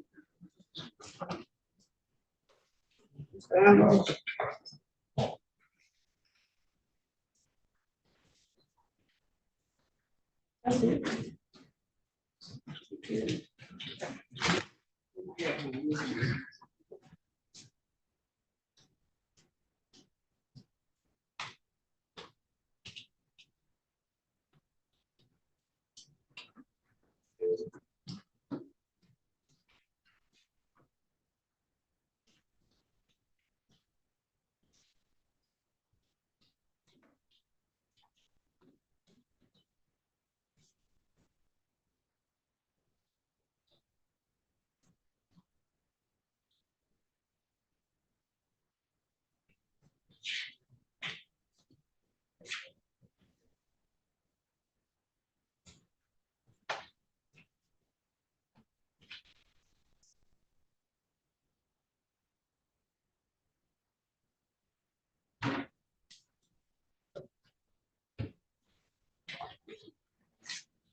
What is the first name of that attorney?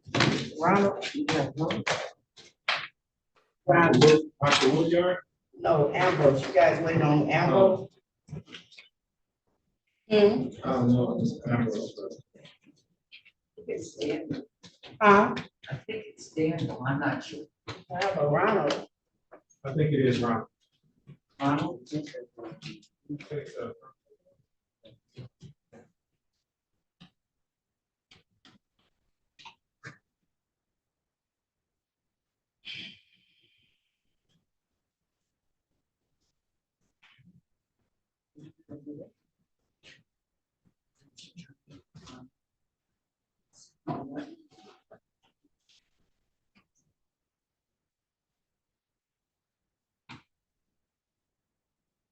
He's from Louisville.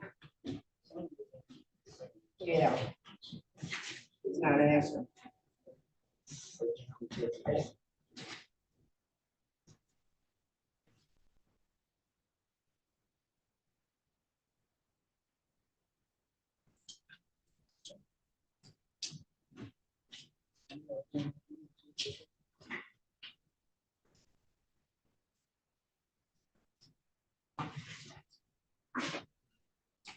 Mr. Ambrose.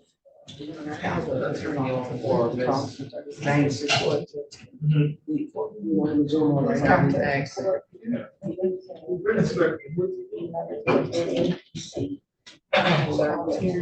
Ariana Banks. These are all the sheriff's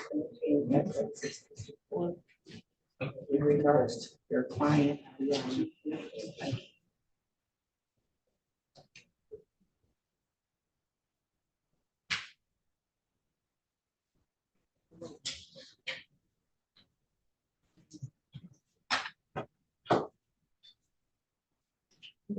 Ms. Ambrose. Hi, this is Ronald Ambrose. Hello.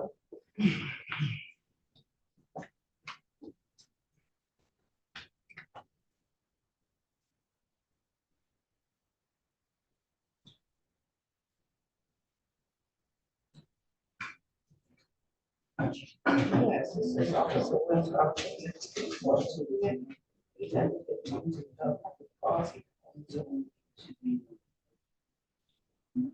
That was not. Yes. Please zoom in, sir. Okay. We all set here, right? Yes.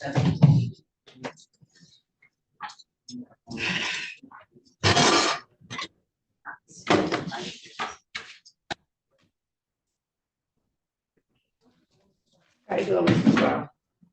Thanks, fun.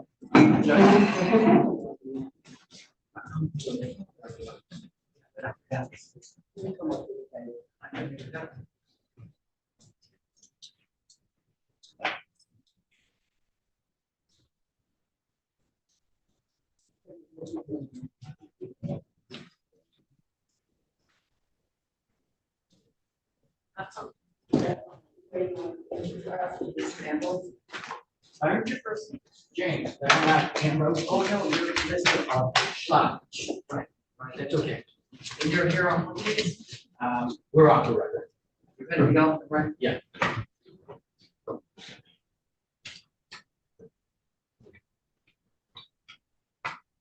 Is there gonna be a prosecutor? I wouldn't know, I'm not one. In your case? Well, she's coming over. It'll probably be on the record. Yeah, we're a little early. What case is that? The last name? Nothing up today. What's the last name? Spencer, but it's not up today. I know it's something.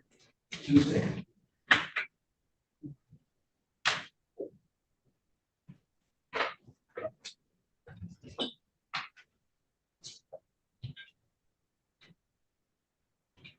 See you on Facebook all the time with all that food.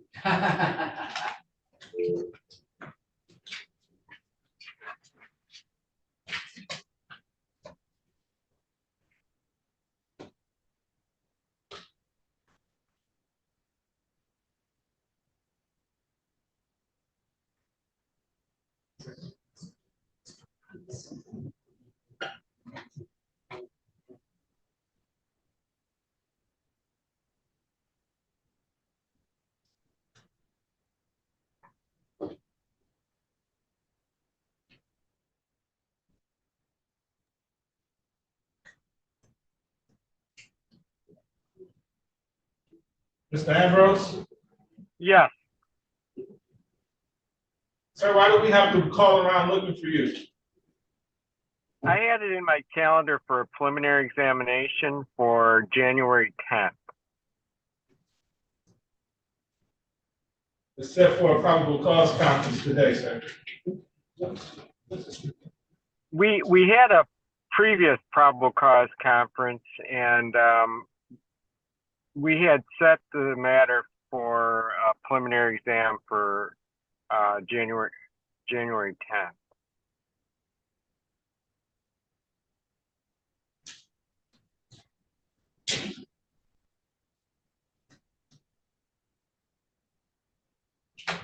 You did? Yeah. Yes.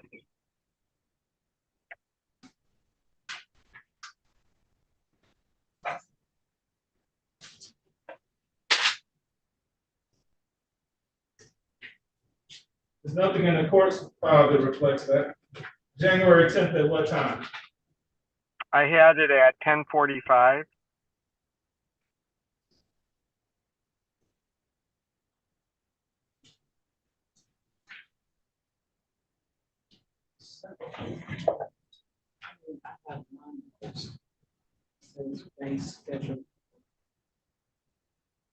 Oh, it was a adjourned call, it was set for another call. They come up with a date.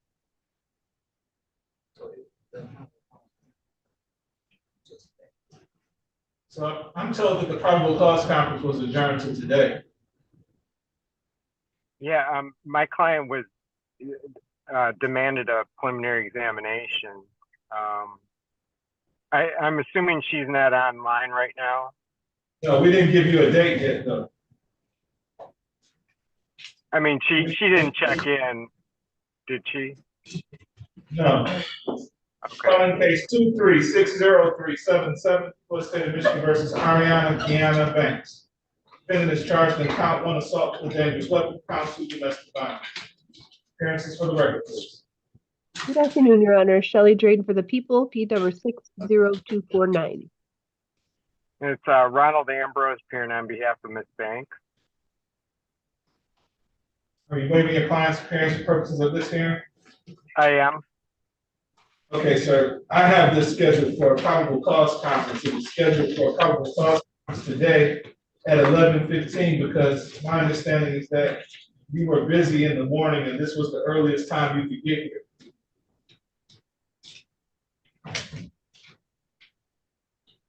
In any event, I have it set for next Wednesday at 10:45. It's in my calendar. Next Wednesday, 10:45, as a preliminary examination. My client was demanding a preliminary examination. do you have that as a date and time, Ms. Drain? I do not. Neither does it. So I'm not sure where you get the date and time from, sir.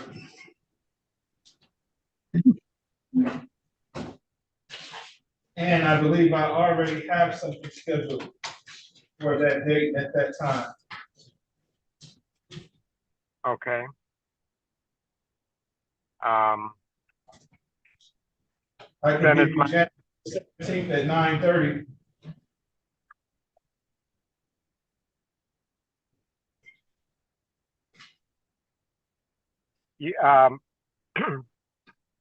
Did you say January 10th at 9:30? January 17th at 9:30. Oh, 7.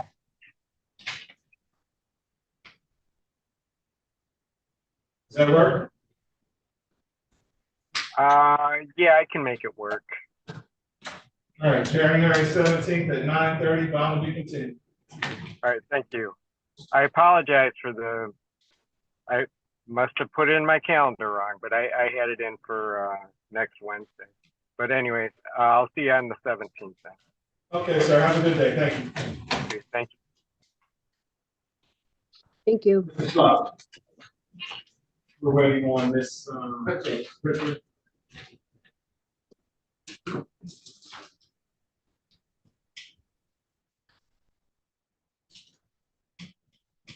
So tell me how your visits at jail go. Are you in the cell with them or is there? In ordinary circumstances, he's in the new jail, so we have a booth and we have a partition between us, halfway. So Okay, it's so- semi-content. Why can't you talk to them through the partition? I'd like to find out what's going on with the person. I tried to talk to the nurses. Have you tried to talk to him? No. Why? I'm saying I tried to talk to the nurses at first, because I was concerned when I heard this in the first wrong with me. No one would communicate. Then I'm getting some more information, and I'm gonna tell you the truth. I'm not thrilled to talk with somebody who can present himself like that. I mean, I understand, but if they won't tell you, it sounds to me like the next logical thing to do is to ask him, what's going on with you? Are you okay? I understand. As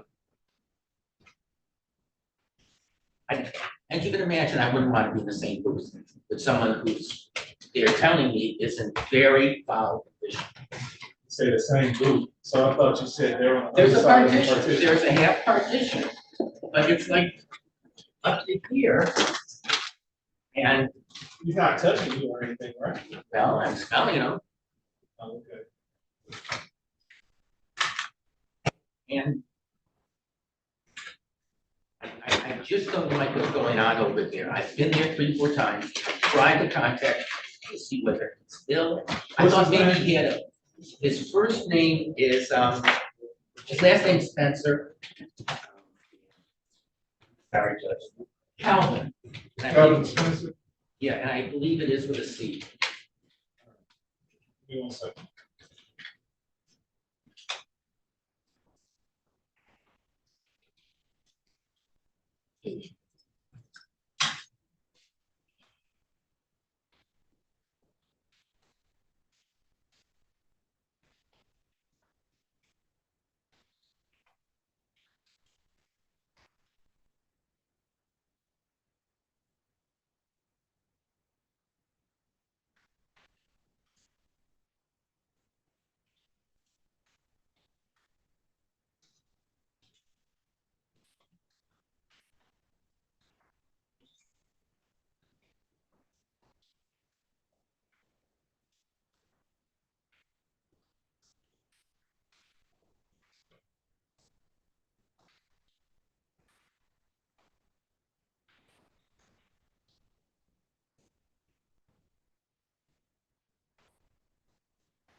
Yeah. Yes. We was wondering if you had time, would you do a dismissal for, adjournment? We got one adjournment left. Sure. Appreciate it.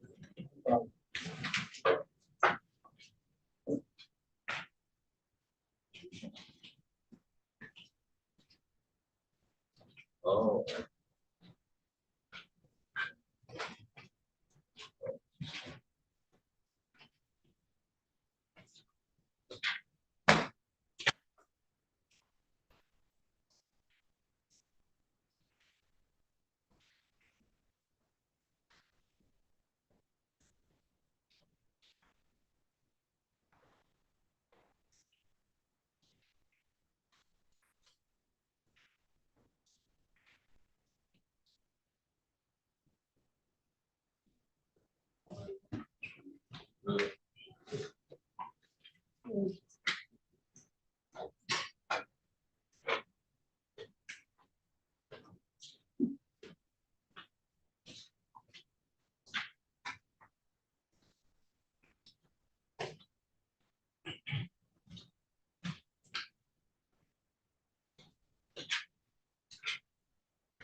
All right, Mr. President. Yes. put an inquiry over to the county jail. Haven't heard anything back as of yet.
Hey, did you get my text?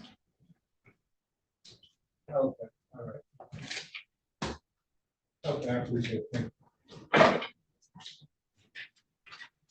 I have an answer for you.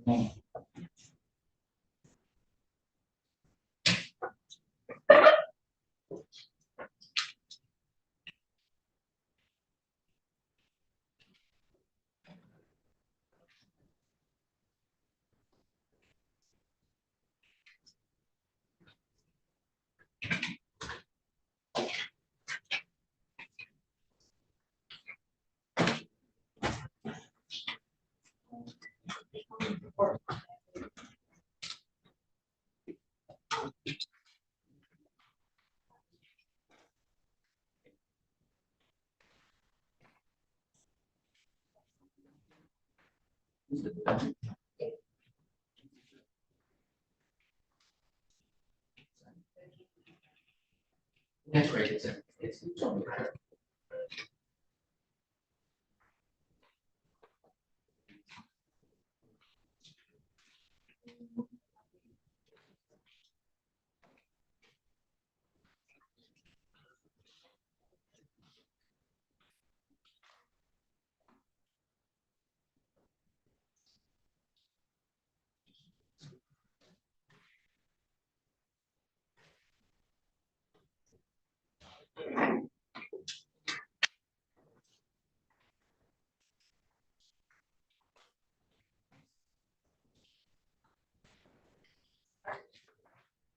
That was easy.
So it may be a minute before I get some answers. Apparently, the officer who's on that floor is at lunch.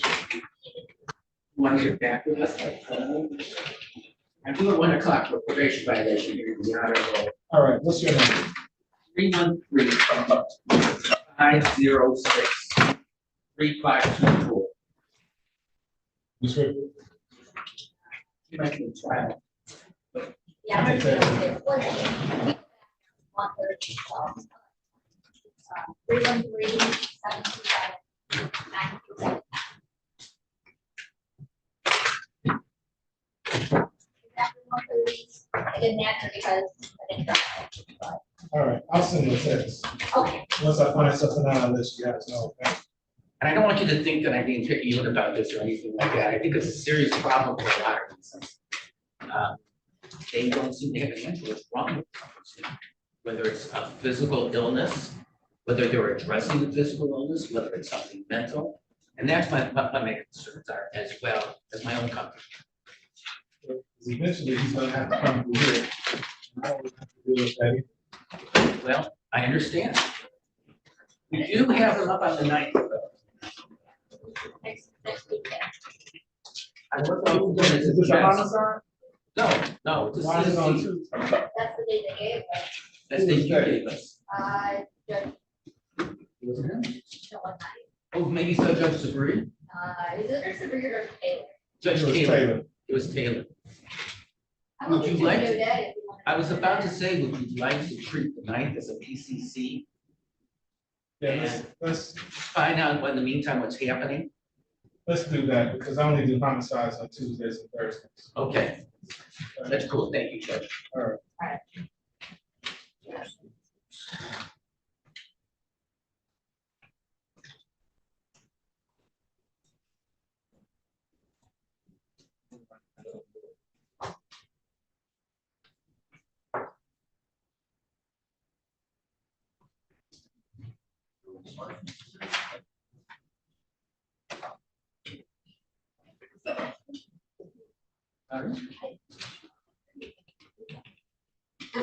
Well, one way or another, it's not a good situation. All right, I gotta go through a case for Judge Job. That completes my docket for today, folks. Hope to see you tomorrow, same bat station, same bat time.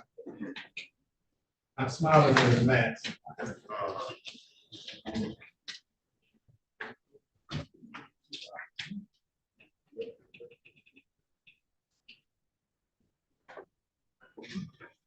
Sorry about this one. I had sense of the bad use on myself. So I'm getting real time. It did, it did.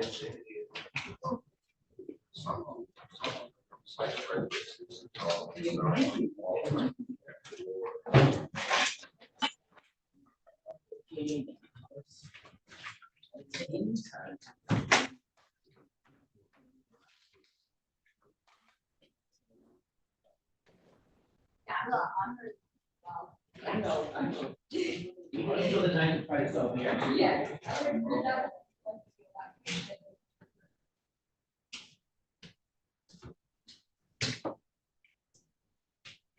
Por favor, deje su mensaje para 3.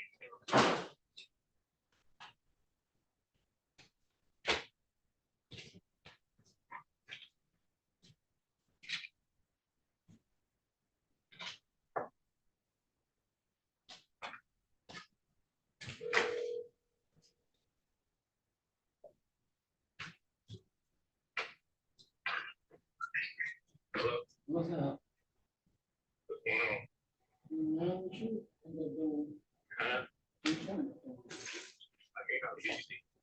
Hold on, let me put this thing on. So what you end up doing?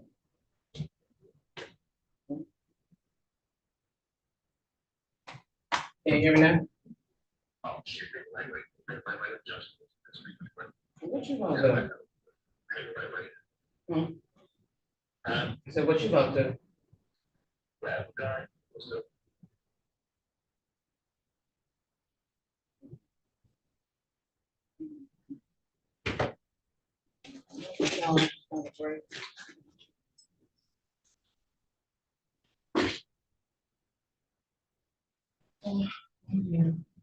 Just oh, say I just got a break. I thought I'd call you.